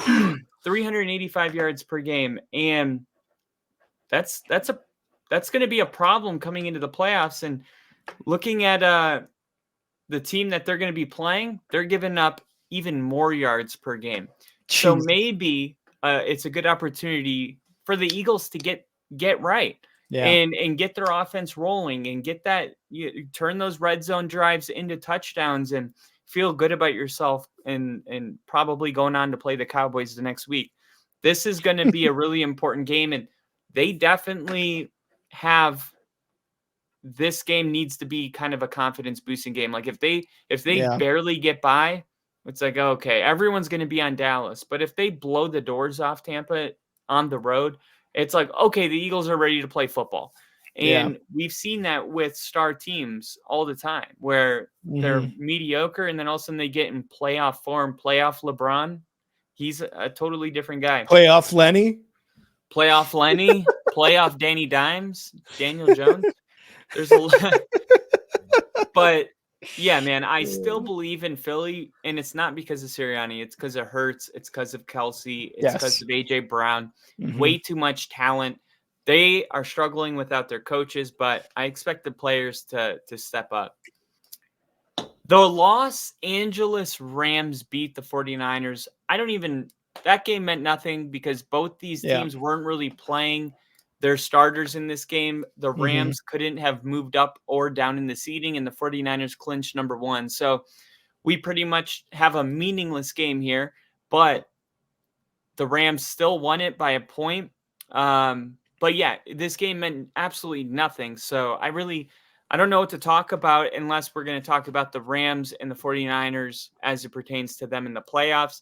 As far as this game, I don't really have anything. No, the only cool thing to come out of this game was former first Oh, yeah, round picks Puka Nacua. Carson Wentz Oh, versus Sam Darnold. This was exciting, and of course you brought it up. Puka Nacua getting the rookie record for receptions and yards. So big ups to Puka Nacua, big ups to Carson Wentz and Sam Darnold, bringing us back to 2018, 2017, and being like, what the fuck just happened? So really cool moment between that and again with Puka Nacua moving forward. Both of these guys are in the playoffs. 49ers have the bye week, and the Rams are a wild card. The Rams didn't look great. They did not look great, and we've talked about it plenty of times before.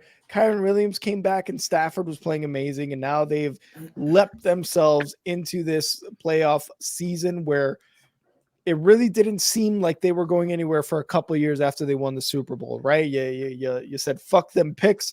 You got rid of a ton of people, Jalen Ramsey, Von Miller, like all those people departed, right? But you still kept a lot of the core. And for the Rams, it worked out. The 49ers, number one seed, like I said, they're going to get the bye week. They're going to have a week of well-deserved rest. And Brock Purdy and all these guys on the offense and defense, moving forward are going to be a force to reckon with in this playoffs. Yeah, dude, for sure. And the other game we're going to go into the other NFC East teams after we did the Eagles. We're going to talk about the Cowboys, and it always just makes sense to talk about them both at the close together because it's always been like Cowboys or Eagles, and it's flip flop during the season. Right now, it's definitely Cowboys. It's been a odd year for the Cowboys, but it ends with them getting an NFC East title, and Dallas is going to get to host at least 2 playoff games, provided that Dallas advances. So if they do advance, they'll play 2 home playoff games where they play their best football. And that also means that if San Francisco loses in the divisional round, then the Cowboys host the NFC Championship game, which I think will be important. Yeah. For the Cowboys. But yeah, the Commanders, I think that they're going to have the second pick in the draft, so they're going to have their shot at either Caleb Williams or Drake May. I expect that to happen, absolutely. And it might be the right guy that can come in and turn this franchise around. I mean, we talked about the power with the Texans of a franchise quarterback and a good coach. My prediction for the Commanders is that going into next year, they have Jim Harbaugh as the head coach and Drake May as the quarterback. Woo, shit. Jim Harbaugh's not going to draft his own JJ McCarthy from Michigan. No, no way. Yeah, even he knows better. like no offense to JJ. Oh no, I'm not going to. No. Well, there was like this thing where he was on the sideline in the national championship talking to like a therapist or something. And I saw like another picture right next to it, and it was like a quarterback smoking a cig at halftime. And it was like a joke about how we've evolved over the years. But I'm not making fun of mental health. I think that's awesome. But it was just it's a funny meme. It's something to laugh at. It's something to laugh at. Yeah, it's something to laugh at. Jim Harbaugh going to the Commanders, that would be huge. I mean, you've got Josh Harris there, the new owner, willing to shell out money for sure to put the Commanders back in a spot where they are a feared team in the NFC, where they are a top team in the NFC. And you're right, they're in a position to get another quarterback. Sam Howell, like as much as he airs it, Josh Harris and whoever the GM and whoever the new coaches are going to be, maybe they're not going to go. Maybe they're not going to want to risk it with Sam Howell and get somewhat of a generational talent with Drake Mays or Caleb Williams or even Penix or Jaden Daniels, whoever it is that they decide to go with. Me personally, like you still got Sam Howell there and he's airing it out. He just needs more time on the offensive line. Yes, we talked about Jacoby Brissett looking good with that same offensive line when they've brought him in midway through games. But there's also some speculation on the Washington Commanders fan side that Sam Howell's actually playing hurt a lot of those games. Really? The latter half of the season that he was playing injured. So maybe that might factor into something, although there hasn't been anything confirmed. but that's still He's something Baker. to. What's that? To me, he's Baker. Like he's Yeah. Baker Mayfield. Yeah, he probably could be something like that, right? Like, he could probably bring an organization together, like with behind his arm and with his play, and really just kind of with his attitude about it too. But the Washington Commanders, like you said, they bring in Jim Harbaugh, they bring in some, they got to bring in somebody. They're getting rid of Ron Rivera and that entire coaching staff, Bieniemy included. Even though Bieniemy has done a pretty solid job there with the offense. They got plenty of weapons there too. I think that would be a very desirable landing spot for a head coach. The only thing, really the biggest thing they got to worry about is defense and offensive line. They gave up all their defensive guys in the trade deadline. They gave them all away. Well, not gave them all away, but they traded them all away. So now you've got to make this draft really count if you're Josh Harris and the GM and the coaching staff. So you got to really make that count. But moving forward, we'll see. I don't think the Commanders are going to be good for a couple more years. And it's probably going to be towards the end of Scary Terry's contract extension as well. So they might not even be good with him still there. So, but for the Cowboys, they clinched the NFC East. They are the better team in that NFC East division, and the NFC East continues to be one of those back and forth divisions, not having a consecutive division winner since I believe it's like 2003 or something like that, since the Eagles did it for 2 years in a row. So the NFC East has not had a consecutive division winner for 2 years since 2003. And, like you said, you mentioned all the playoff stuff. They have the opportunity to knock out or for the 49ers to be knocked out, and they can continue to host playoff games up until the Super Bowl. So let's just hope they don't choke again. Yeah. Do you think they do choke in the playoffs? With the Cowboys, man, it's always up there, and it sucks because that's the kind of the stink they have to live with as an organization, right? Like the Bears can't beat the Packers. That's the stink I got to live with. The Cowboys choking in the playoffs, it's fucking automatic. It almost seems like, right? And Super Bowl aspirations. Yeah, no, try wild card exit. Let's do that. Right. So it's something that they got to live with. Is there always the higher chance possibility? Yeah, I think so.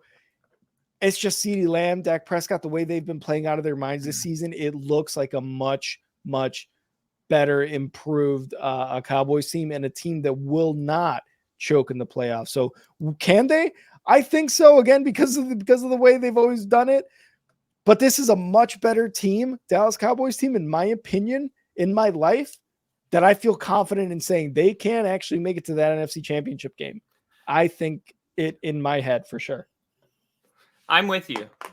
I completely agree. I think the Cowboys are for real, and I think they could play Buffalo in the Super Bowl. Now, I gotta do something really quick just for everybody, okay? So just like close your eyes, if you will. Follow along if you're at home. Okay. And I want to take you on a journey through Buffalo's season. All Oh, right. yeah. So it starts off week 1. And they have to play the New York Jets, and the Jets beat them off a punt return. So they start 0-1. Then they play the Raiders the following week, and they win 38-10. Josh Allen went 37 for 31, 3 touchdown passes, 31 to 37. That's insane, man. And then they beat Buffalo by 30, or they beat Washington by 34 points after that. Then they went to play Miami, and they won by 28. This is a 3-1 football team with 1 loss against the Jets. Then they lose to Jacksonville by 5. That's an honorable loss at that time. Respectable. Then they played the Giants, and they win. Ugly game, 9-14, but that's the NFL. And then they lose to the Patriots, who upset multiple teams. But this is still a 4-3 football team, a winning record. Okay, then they win the next week against Tampa, and they're 5-3. Then they play Cincinnati, and they lose by 6. Joe Burrow was in this game, and they barely lost. And then Denver beat them on Monday night. So Buffalo did not even have a losing record after Denver beat them, and everybody was like, Buffalo's out. Yeah. Meanwhile, we saw teams that were 1-5 come back and make a postseason push. Yeah. We ruled Buffalo out because they didn't meet our expectations for the preseason. And that isn't fair, man. You can't just take a team that's 500 and be like, they're out because they're not as good as we thought they would be. That's not how it works. Because Buffalo, if you really go through these games, at their lowest point, they didn't even have a losing season. Yeah. And then they stomped a mud hole in the Jets, and then they lost in overtime to the Eagles by 3 and never lost again this year. I say all that to say Buffalo, as much as people want to say like they had this resurgence, and yeah, they did need to fire Ken Dorsey, it looks like. Yeah. Buffalo's kind of always just been there. And I feel like we got too crazy when Buffalo lost to Denver. Like their season's over.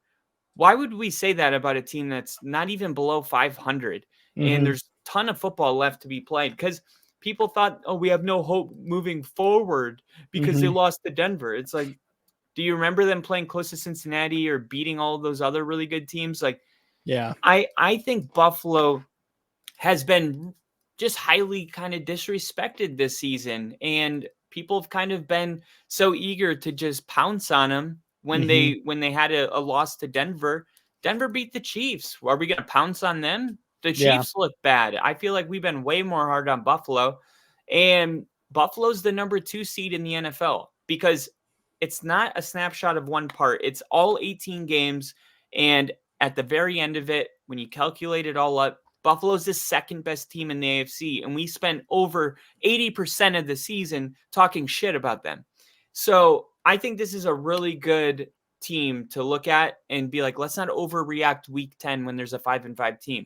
The Packers had a 3-7 record. I mean, think that it's a long season in Buffalo. They got hot at the right time, and that is why I think that they could make a serious push because the number 1 seed, the Ravens, Buffalo to me looks like the only team that can play them and potentially win. In this game right here, the Dolphins needed a win, but so did Buffalo, or they would have. Well, no, they would have still been in the playoffs, but Buffalo would have had to go to Kansas City instead of playing at home against Houston. So I think for the Bills, man, this was a must-win game for 2 teams, and Buffalo did what we thought they would, and that's prove that they're better than the Dolphins right now. And the Dolphins, to me, have a lot of work to do. Tyreek Hill, uncharacteristic drops in this game. And I don't know, there's just something, Jalen Waddle didn't play. Maybe that's it, but the Dolphins have just kind of been hot and cold, and when they play a good team, you can expect them to shrink and score less than 20. It's only when they play the Broncos or play the Jets or play the below 500 the Patriots. It's like, oh, there they are, and it's like, all right, stick. We needed them back. We have Buffalo next week. And it's like 14.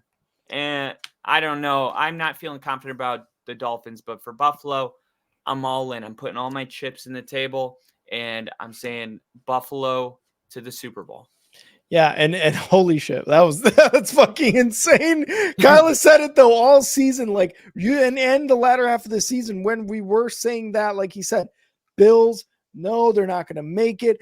But what we were saying as well is like the Bills probably going to win it the year that the expectations are the lowest they've been since the Josh Allen Bills have been the Josh Allen Bills. So, I mean, we've been there, and this game was amazing. You know, you had a punt return touchdown for the Bills, which was huge for them. They come out with the win. The Dolphins, like you said, looked flat. Now, with the Dolphins, they have had some major injuries on both sides of the ball. You talk about Jalen Waddle, you talk about Tyreek Hill, you talk about Jalen Ramsey, Xavier Howard, Chubb.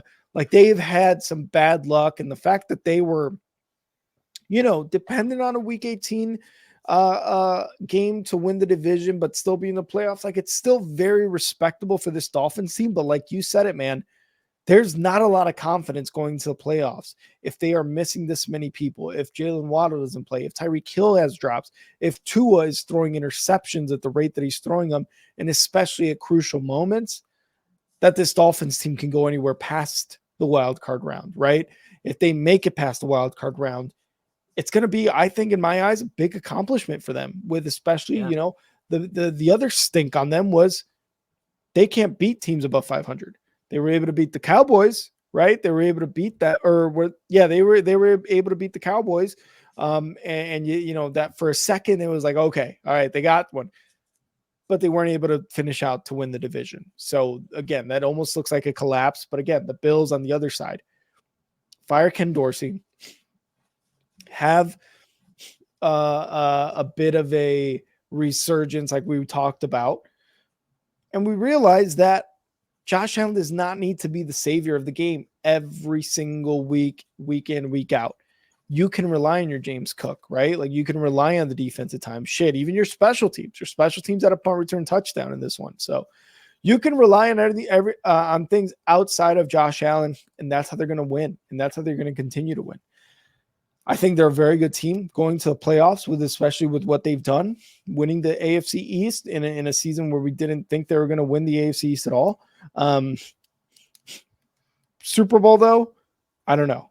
I still like the Ravens, but obviously we're going to see what happens after the Super Wildcard weekend. But I'm still liking the Ravens over the Bills. But the Bills, like you said, Kyle, are looking dangerous in this playoffs. They are. And there's a lot of teams that are heating up at the right time. So definitely check out our predictions episode that we're going to be dropping in a couple days, going through all of Wildcard Week. But for now, Rick, it's time. It is time. Top five, no debating. Top five. Top five, Kyle. Top five. Playoff edition, and it's more than five. Playoff edition, and it is more than five, which I'm okay with. But I found this exercise incredibly difficult. So did I, man. And one of the things that really kind of I was able to I guess give me a good direction to go in was really being able for myself to be like, all right, who are my top five teams? And also the top 2-3 teams, pretty obvious, in the playoffs. So let's go into it. One of our favorite segments we do here on the Only Football Podcast. Kyle, there's 14 teams in the playoffs, AFC, NFC. Let's start from the very bottom at number 14. Who do you have at number 14? Number 14, I have the Pittsburgh Steelers. Ooh. The Steelers, man, they made it. Congratulations. You made it to the playoffs, 1 of 14 to do it. But you're the team that has the least shot, in my opinion. Now, you could say the deal breaker was them losing TJ Watt, but even with TJ Watt, I'm not sure they would have been much higher. I got Steelers at 14. All right. So for me at number 14, and we're going to go through this just really one by one, but for me, it's the Bucks. The Bucks for me are number 14. And we talked about it kind of going into the end of the season. The Bucks, the NFC South, nobody should deserve to come out of that hosting a playoff game. The Bucks, while they had a great late season stretch to win the division, did so against the Panthers team where they only scored 9 points. Now, if they had scored a couple touchdowns, if they looked very, very good offensively against the Panthers, I think I would have had them flipped with the Steelers. But unfortunately for them, at number 14, I've got the Bucks. 13, Kyle, you got a 13. I got the Tampa Bay Bucks as well. And whoever won the NFC South was going to end up pretty low on the list. But like you said, Baker Mayfield, he's rejuvenated himself in this offense, and he's playing decent football, and they could even win a game. They are hosting. They could win a game depending on the type of team they're playing and the struggles they're going through. So they could win, but now no one's predicting it. Tampa at number 13. All right. And for me, I've got the Steelers. Kyle and I just have 13 and 14 flip. The Steelers, Kenny Pickett wasn't working out. Mitch Trubisky obviously wasn't working out. Kenny Pickett got injured. You bring in Mason Rudolph, and he was able to bring them into the playoffs here with those couple wins there. But really, what you have to look at, and what I mentioned earlier, is Jaylen Warren and Najee Harris, that running game. Now, That's the offense with Deontay Johnson too. You can get him some plays and see how well he can do with some catches. But the defense too is also going to suffer with TJ Watt. How much is TJ Watt worth? Maybe a field goal, really, in terms of points, maybe. 4. Okay, we'll give him 4. We'll go 3.5. But not huge because the defense as a whole really is probably going to suffer. Steelers at 13. Kyle, what about number 12? All right, at number 12, I got the Kansas City Chiefs. Ooh, shit. The Kansas City Chiefs, this is their 8th straight AFC West title, and this might be the least convincing one. Mhm. Kansas City pretty much just made it to the playoffs because Denver couldn't capitalize on the fact that they kept losing. If Kansas City somehow makes the Super Bowl, they're going to have to win a playoff game on the road for the first time ever Mhm. because they've been only hosting playoff games. It's been a season full of rude awakenings for the Kansas City Chiefs. First time experience it. Like we talked about this with the coaches earlier. We said, where's the grace period of the rebuild? Where's you win the Super Bowl and then you just expect that to keep happening forever? Mhm. No, there's a rebuild period. And by the way, if the quarterback isn't Mahomes on this team's not even in the playoffs. You might be looking at a 3-4 win team without Mahomes, but because Mhm. they have the greatest quarterback in the world, maybe ever to touch a football, they make it into the postseason on this kind of a down year. But added to the list of first-time things to happen, the Chiefs and Mahomes lose on the road this year. All right. And number 12, Kyle, our division hate is showing. I've actually got the Packers at 12. I got them at number 12 in terms of our power rankings here for playoffs. Look, they've done really well these last couple of weeks, and their defense has obviously been a lot better. But that was with LaFleur taking over defensive play calling, if not a majority of it. So can they continue to play like this into the playoffs? I think LaFleur, as a coach, has a very good shot at getting this team into the wild card, very ready and prepared. I just think they are going to struggle, and I don't think they're gonna make it past the wild card round. If I'm being totally honest. Packers at 12. All right, at number 12 11. or number 11, I have the Philadelphia Eagles. Oh, This team, we just got done talking about them. They end the season 1-5 after starting 10-1. mm-hmm. They completely fell apart, and it only got worse on Sunday when they got destroyed by the Giants, and then the Cowboys. The Cowboys just look like such a better team right now, and it used to be kind of neck and neck. Now, could the Eagles still make a playoff run? Maybe. I mean, they got all the right guys to do it. They're going to be taking on Tampa Bay, so it could happen, but I can't rank them any higher. They're not better than these other teams on the list. Not right now, they're not. Maybe we reevaluate next week, but for this week, they're not even in my top 10. All right, and number 11 for me, kind of a surprising pick. I think it'll be the Texans. The Texans are number 11 for me. They drop outside the top 10. Now, again, they've been playing outstanding. They were able to get the division. They're going to have a home game in the wild card round. But the rookie quarterback head coaching thing is always going to be one of those things that we talk about. It's going to be a talking point for them against, I believe, the Browns, right? The Browns, I think, can go in there and really make a statement in Houston against this team, can really rattle CJ Stroud and DeMeco Ryan. So got the Texans at 11 for my power rankings in the playoffs. All right. At number 10, I have the Los Angeles Rams. I think the Rams are playing really good football right now. So it's not like, I don't know. I wish I could put them at 1 because of how proud I am of what they have done this season. And I do think that there's a really good chance that they beat Detroit. A lot of people are saying that's a hot take. Not really. Everywhere that I've been listening, the Rams are being selected to win this game. A lot of people believe they have the better coach. Sean McVay's won a Super Bowl and he's gone to 2. And look what he's doing offensively with this team. The Rams are a really good team. They might squeak their way up this board. I wanted to put them higher, but I just can't right now. But the Rams, man, they are looking like a team.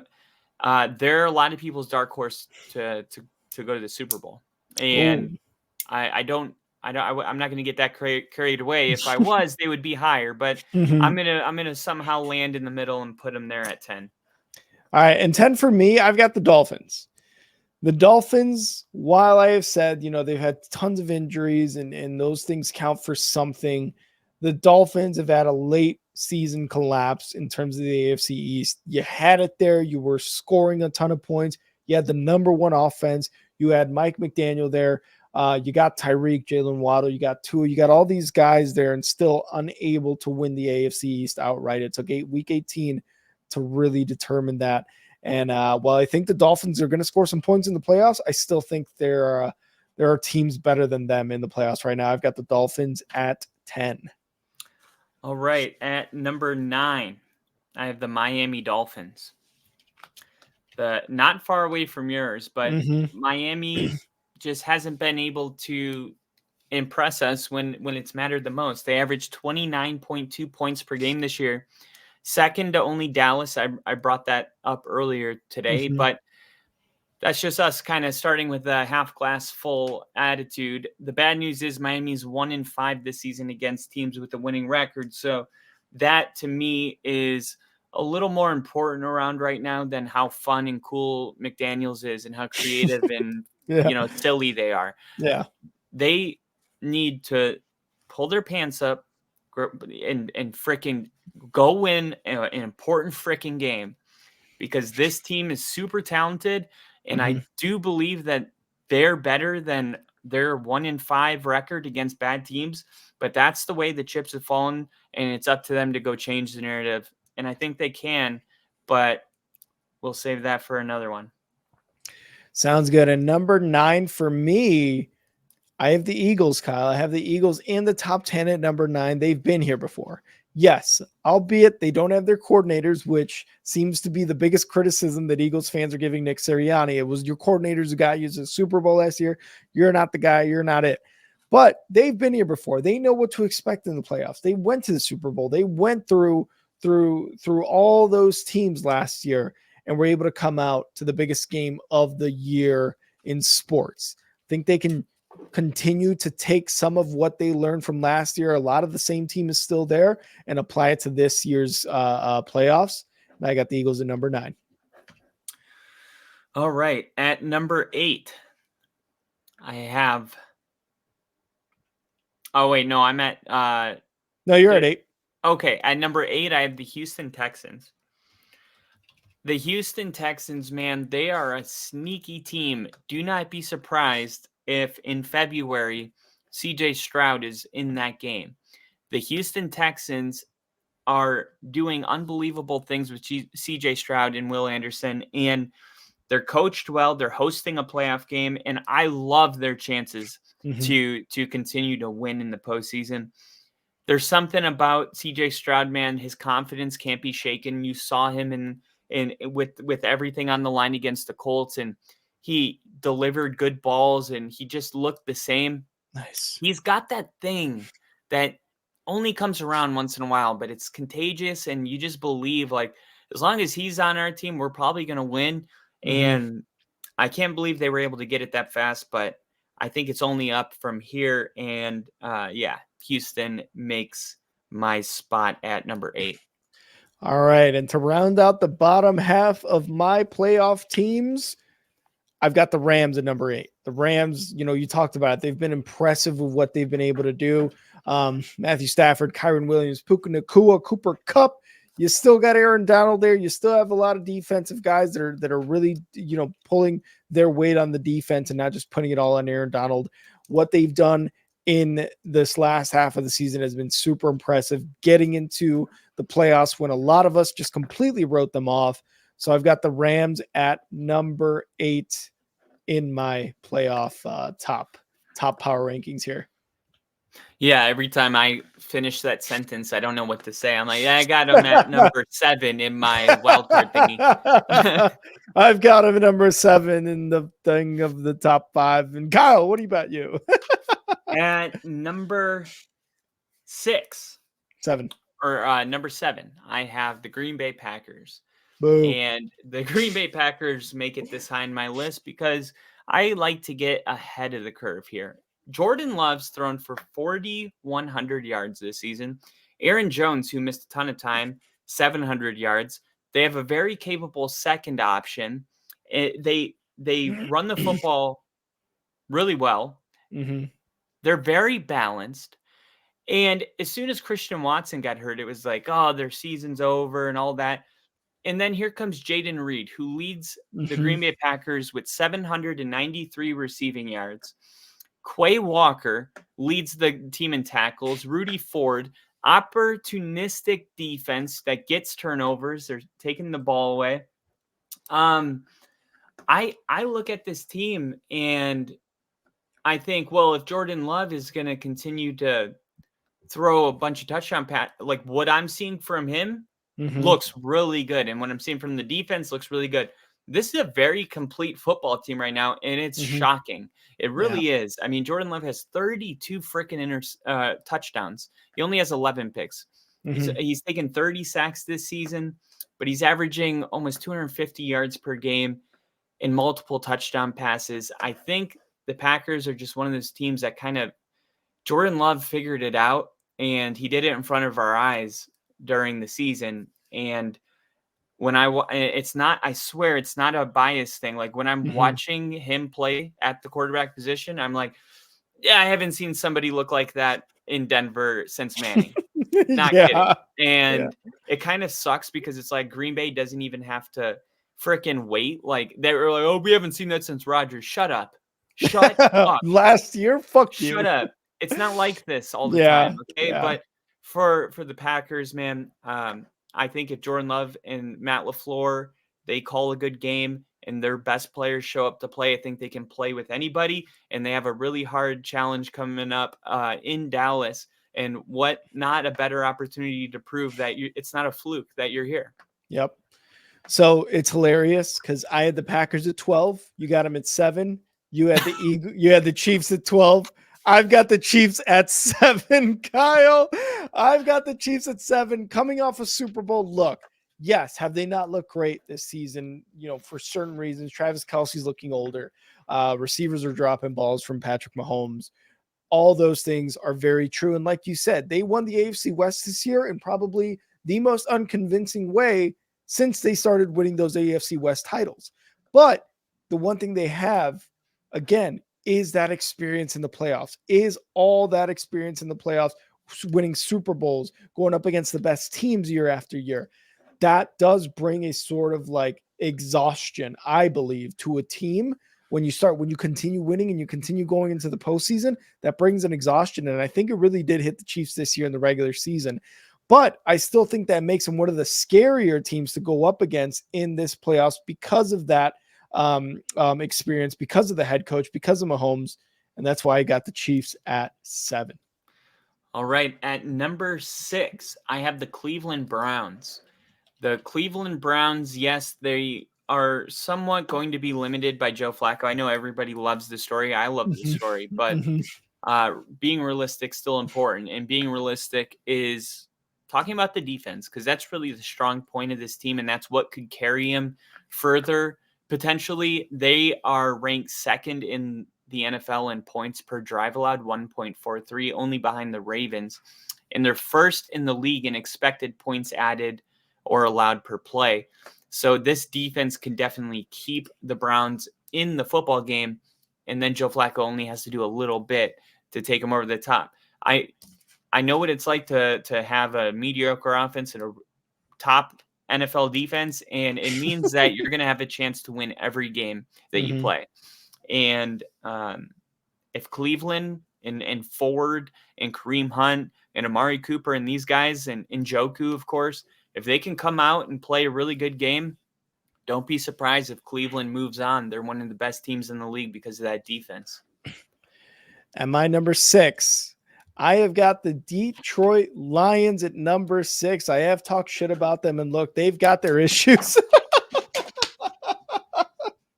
They've got their issues, and I have been very clear about what their issues are. Jared Goff's inability to move past picks, bad play in general, right? Boo. Doesn't do anything. There it is. Boo this man. But they still have a very good team offensively if they can avoid those turnovers, if they can continue to use Jahmyr Gibbs and David Montgomery as a 1-2 punch, as a complement to Amon-Ra St. Brown. They're not going to have Laporta, their outstanding rookie tight end, but I think they can get past that. Right, with Reynolds there as well as their number 2. I think they can do that. I really do think they can do that offensively. The defense does still continue to be a question. They let up a lot of points, they let up a lot of yards, but they have a lot of playmakers on that defense. Now, the playoffs is where it really all starts to show if they can come together as one big unit and get some dubs. Lions at number 6. How exciting that they get to host a playoff game. I know, right? It After feels 30 like years of not winning a 30 division. years, man. Yeah, Oh, I haven't been alive for this moment. I have. I was Barely. 2. But it's so cool to watch football as much as I do and stumble across something that hasn't happened in my entire lifetime. It feels special, doesn't it? Yeah, 100%. So, I mean, the Lions get a win, and then when kickoff happens, we'll see what happens. But it's already a dub that they're going to be in that building for a game. Agreed. At number 5, I have those Detroit Lions. Now, nice. I think those Lions are really good, and people are concerned about them. I'm not, but I am worried about Sam Laporta. Sam Laporta is irreplaceable, like Beyonce, irreplaceable. Irreplaceable. And there's no tight end that's going to fill in to the left. They have to try to find how they can replace this big hole in the offense. And Jared Goff's going to have to come out and have a good game. But we talked about Pro Bowl snubs. They do have Amon-Ra St. Brown. They do have other options, like you said. And that defense has a real like Hall of Fame type leader in Aiden Hutchinson. He's going to need to come play. And I'll end it with this. He said when he was drafted to the Lions, if he wanted to play for the Lions, he said, "No, I'm a winner, so we're going to start winning here. Like we're not going to do that. Like what? Because they say, oh, do you wish a different team drafted you? Because that team stinks." He was basically like, yeah, not anymore, dude. I'm here. And he's really held up his end of the bargain. He wants to get this one for Detroit more than anybody, probably. Maybe not Dan Campbell, but Aiden Hutchinson. Expect him to have a monster game. And for that reason, Detroit's going to make their way all the way up to 5. 5 for me is going to be your 6, the Cleveland Browns. They have been impressive. Kyle put up a short from a while ago when he had the Browns up in number 5 in our top 5 back in like week 2 6. or something like that. Back in like the preseason. That's what you said to me. But look at me now. I am a what believer are you talking in the about? Browns. You're crazy. The Browns at 5? It was crazy back then, not crazy now. The Browns have been on a tear right now with Joe Flacco. Again, Joe Flacco is able to do what Jared Goff does not. He is able to overcome those turnovers off of his own hand and continue to throw bombs and continue to throw touchdowns. I think that's super important for a Browns team who hasn't been in the playoffs since Baker Mayfield was their quarterback. And, Joe Flacco off the couch, not really off the couch. Let's be real here. Just a few weeks ago, but off the couch for Deshaun Watson. It hurt Deshaun Watson.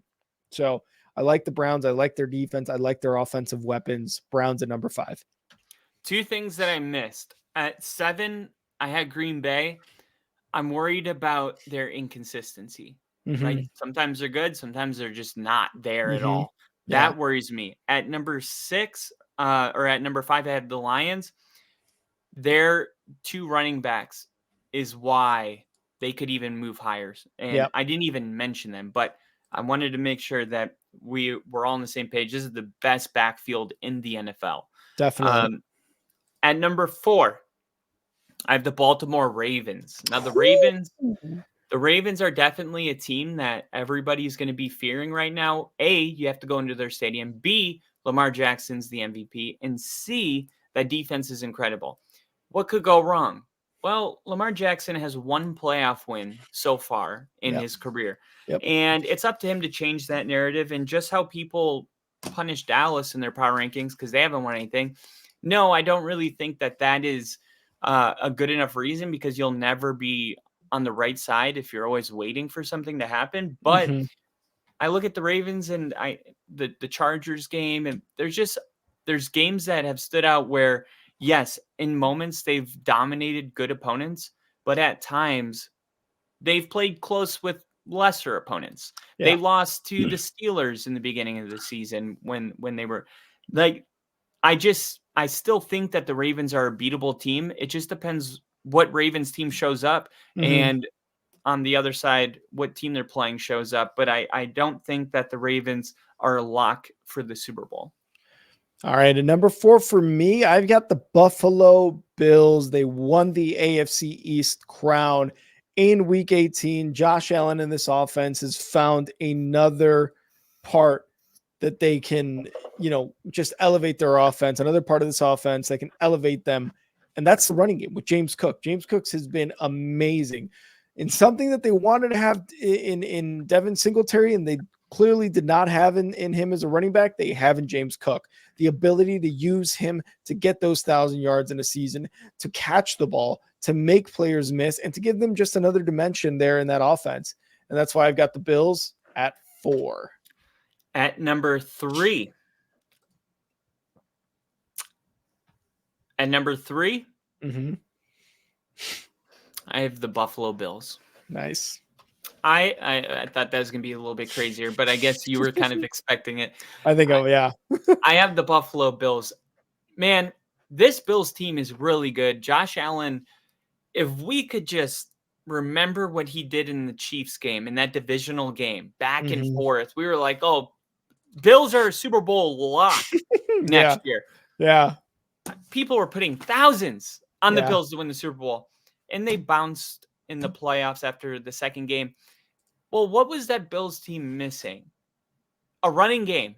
They did not have a real running game. So you're telling me, and this is how things are a little weird right now, because if that Buffalo team, if you were so sure they would win a Super Bowl, but they didn't have a running game, and now it's pretty much the same Buffalo team, Diggs, Gabriel Davis, Shakur, but now they have a running game. If it weren't for their 5-5 start, everybody would be on the Bills to win the Super Bowl. This is the same team that we were on last year, but they have more weapons, and now they have Dalton Kincaid, a really good tight end option. This is the best Buffalo team. This is the best Buffalo has ever been since Josh Allen's been on this team.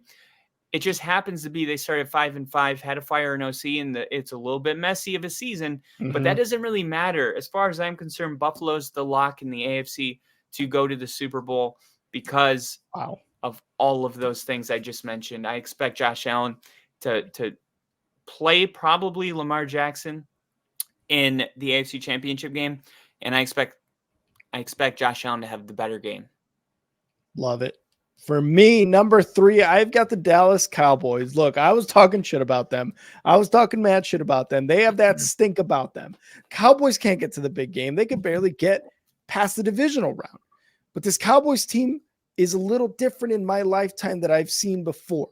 They've got CeeDee Lamb playing out of his mind. They got Dak Prescott playing out of his mind. They got a guy named Micah Parsons, who's a defensive player of the year and is playing out of his mind. They've got almost everything going for them this year. And they were able to take the NFC East crown from an Eagles team who was just in the Super Bowl last year. Give me the Cowboys at number 3. At number 2, I got the San Francisco 49ers. The 49ers, they're nasty. They're real nasty, man. I mean, they are just disgusting when you watch this team play. I have never seen it. No, this 49ers team is, to me, exactly what they were last year. And last year, they were a Super Bowl favorite, but they lost their quarterback because he broke his elbow. So what's changed? The Cowboys are better. this year than they were last year. And I don't think that's something people really saw coming. I mean, we had no reason to. I just expected kind of the same stuff from the Cowboys. And because of that, I expected the 49ers to land at number 1 all year. But Dallas is just, man, they're playing really good offensively. They're averaging like 40 points at home. Micah Parsons is amazing. They have an amazing defensive coordinator in Dan Quinn, who, if he wants to, after the Super Bowl, he's going to end up being a head coach somewhere. Or at the very minimum, he'll be interviewed for those positions. But he declined that because he understood that there was a golden opportunity to take the Cowboys to the big game. And that's why I have the 49ers at number 2, because I think the Cowboys, I mean, come on, take your pick. Yeah, 100%. And I agree with you at number 2, the 49ers, for myself as well. The 49ers at number 2, 100% get that. They're the best team, or one of the best teams in this playoffs, easily a top 3, like we were saying. And what they've been able to do this season after last season, losing Brock Purdy in the playoffs, hurting his elbow, and still being able to come back this season and really take charge of that starter role and have MVP talks towards the end of the season. And what he's done with that offense has just been amazing. Again, we talk about, anybody can succeed in Shanahan's offense. Sure, anybody can succeed. But you need the quarterback to be even better than just any other quarterback, right? You can't just have anyone in there, or else why didn't Jimmy G go to a Super Bowl? Why didn't Nick Mullins, who is now in the Vikings and is probably going to be a backup for the rest of his career, why wasn't he as amazing as Brock Purdy is in that same offense? It's because the quarterback makes a difference in that Shanahan offense, and Brock Purdy is that difference. Kyle, you have the Cowboys at number 1. You've said it. Why? No, I didn't say it yet. Oh, okay. Well, remember last week? I got it. I was wrong. I didn't even say anything, and you were like, "Do it," and then you cut me off right when. That's right. So, dude, Kyle, number 1. I got done with the pod and watched that clip like 10 times. Just it was so funny. All right, at number 1, Top 5. Know the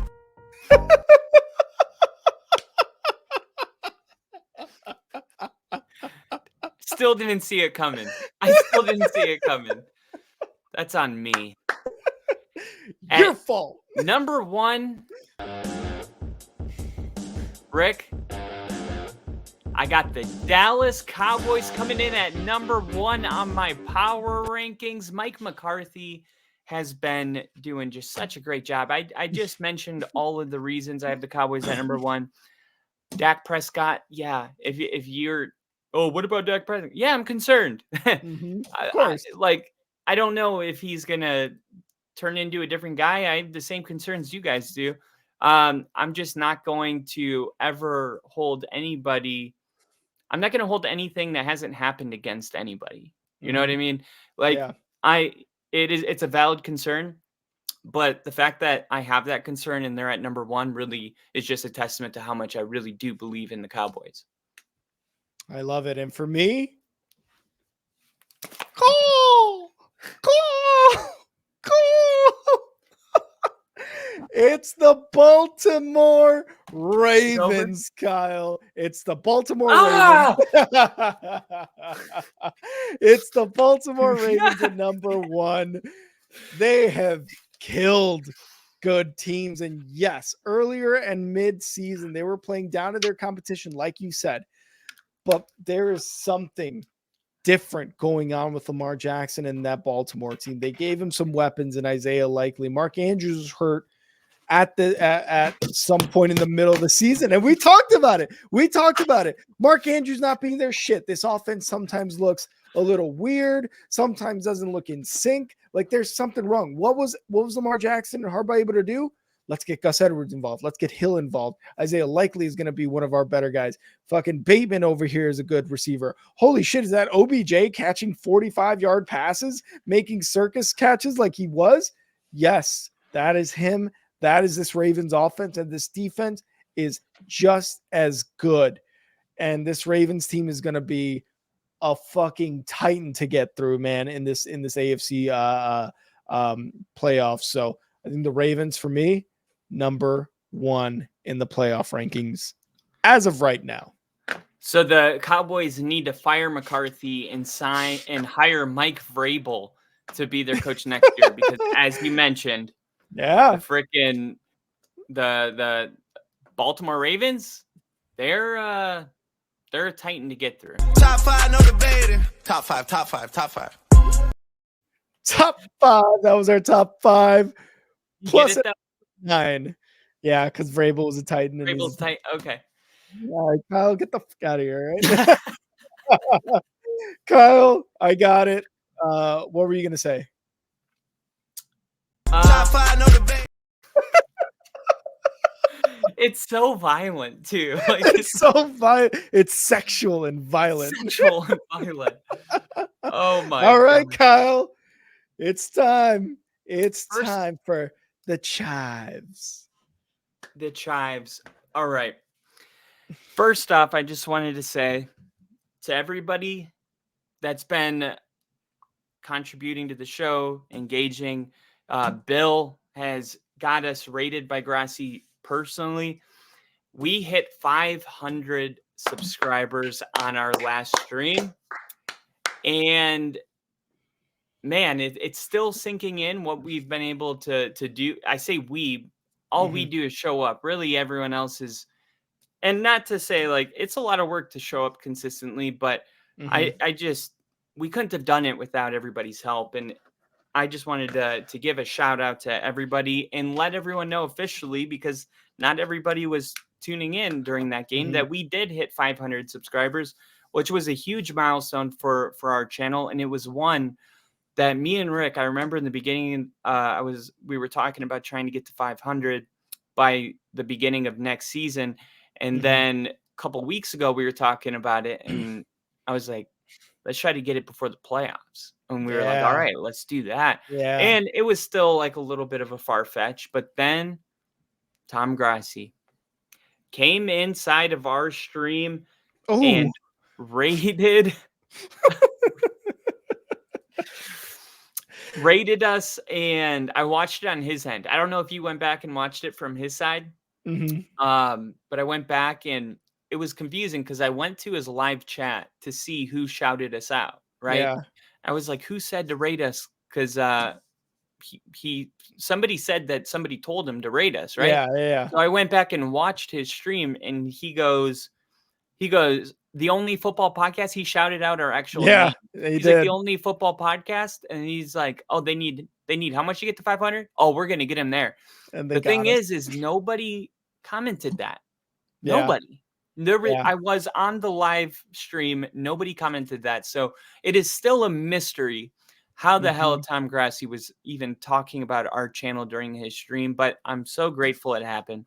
Yeah. And just wanted to make sure that was a public announcement for everybody that maybe has been on vacation. You came back and we have almost 600. Like, whoa, what happened? Yeah, exactly. What the hell? So yeah, dude, it's been awesome doing this show with you, and I'm so excited for the playoffs, and I'm even more excited. It's funny, like you kind of turn that chat, like football's over, it's sad, but then it's like, ooh, this is an exciting offseason for Broncos and Bears and a lot of people. So I don't know, I'm kind of embracing the offseason and looking forward to getting even the community even stronger going into season 3. And I hope to see all of you guys there for it. Love it, Colin. I could not agree more. And shout out Bill's giving props to Lily because Lily super chatted Tom Grassi. So shout out to Lily. Shout out to everybody, like Kyle said, not just Lily, not just Bill, but to everybody. Crafty, who's been very, very consistent here. Ginger, who's been one of the OGs. Angel, brother T. I owe $50 on such he took advantage of me emotionally. Let's just say that, okay, for that package. I was thinking right away when that was happening. I was like, that's a bad thing. Yeah, it was. But all you guys that have been here and have supported us and have subscribed and have liked and have commented and have tuned in and have shared, like you guys are really the reason why we're here, why Grassi even noticed us. You guys came from Grassi, have stayed with us even from Grossi, and as entertaining as he is and as great as he is, like, it's been awesome to have you guys at the Only Football Podcast family. And again, just nothing but thanks to you guys for doing that. And also, during these recap episodes and during our predictions and stuff, we see you guys in the comments. We don't necessarily always respond to your comments, but I'm always grateful to those that, can kind of comment and not necessarily expect a reply back, but you guys continue commenting, you guys continue interacting with us. And we're always laughing at stuff like this. Like Grossi wanted to extend an olive branch to a Bears fan. Hilarious, Crafty. Hilarious. But yeah, we always appreciate that, the way you guys are with us. And this is just, we reached that milestone of 500 plus subscribers. We're going into the playoff this weekend, and it's just always great to be surrounded and by you guys and to have your comments here on the side and always making us laugh, always just being very, very supportive and entertaining with us. It's always such a good time. And like Kyle said, not only are we excited for the playoffs and that we've gone to 500 subscribers, but the off season, not only with the Bears and Broncos, but with all the other teams and how much content we're going to be able to bring you guys. And then season 3 of the Only Football Podcast starting on Thursday Night Football of the 2024 season. It's just, we've got so many things ready to go that we're just waiting to bring them to you next season. It's going to be awesome. Kyle? Welcome to the Only Football Podcast with Kyle and Rick. That's it. No more than that. No more than that. That's just a little snippet of what you guys are going to get. Teaser. New intro coming. It's going to be great. You guys are just get ready for a lot of cool shit moving forward. And on that note, again, thank you to everybody who stopped by today. Crafty, Bill, Brother T, Angel. We had Andy in here, and we also had Lil E in here. So thank you guys so much for tuning in, sharing, commenting, subscribing, all that good stuff. But the playoffs are upon us, and we're going to be bringing you our playoff prediction episode here in a couple days, probably Thursday. And exciting football is on its way. 4 weeks of exciting ass football, starting with Super Wildcard weekend. My favorite.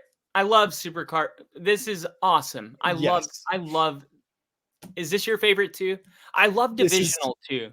Divisional is good too. Yeah, I like the Super Wildcard weekend specifically because there's a ton of games and there's just so much excitement. There's so many like moments, you know what I mean? Like, oh shit. Yeah. What's next? Yeah. And if you guys were with us last year when we were doing the playoffs, Kyle and I always bring a little bit of extra to the playoff game. So you guys are going to be very entertained. That I still like going back and watching the Jags win over the Chargers. That last drive that they went on. Yeah. There's a short. If you go through our shorts feed, and that's just raw emotion that only the playoffs can pull out of you. Yeah. You would have thought I'm a diehard Jags fan. I was so invested in that one. But you mentioned it, 4 weeks left of football, but only 4 more days until the Texans and Browns play. Let's go. Don't forget to watch your playoff games here with us. And we look forward to it. We got 3 games on Sunday, and we got Cleveland, Houston, Miami, Kansas City on Saturday. It's about to get crazy. And like going to Arrowhead and Joe Flacco going to CJ. I just want to see the atmosphere in some of these places. Detroit, can't wait to see that. Houston, can't wait to see that. 2 atmospheres that I'm specifically excited about. 100%. I could not agree more. And Kyle, again, like Kyle said, make sure to tune in here on the Only Football Podcast for all of the playoff games and the Super Bowl. We're going to have an exciting time here with you guys, and we can't wait. I wanted to do what you did to me. It didn't feel the same. You had to do this one. Top 5, know the I was trying to do the outro. Oh, you loser. And I hit the intro. Well, Kyle, always a pleasure. Again, guys, make sure to tune in and keep those notifications on for the Only Football Podcast. Kyle, always a pleasure, brother. Always a pleasure. Love you guys.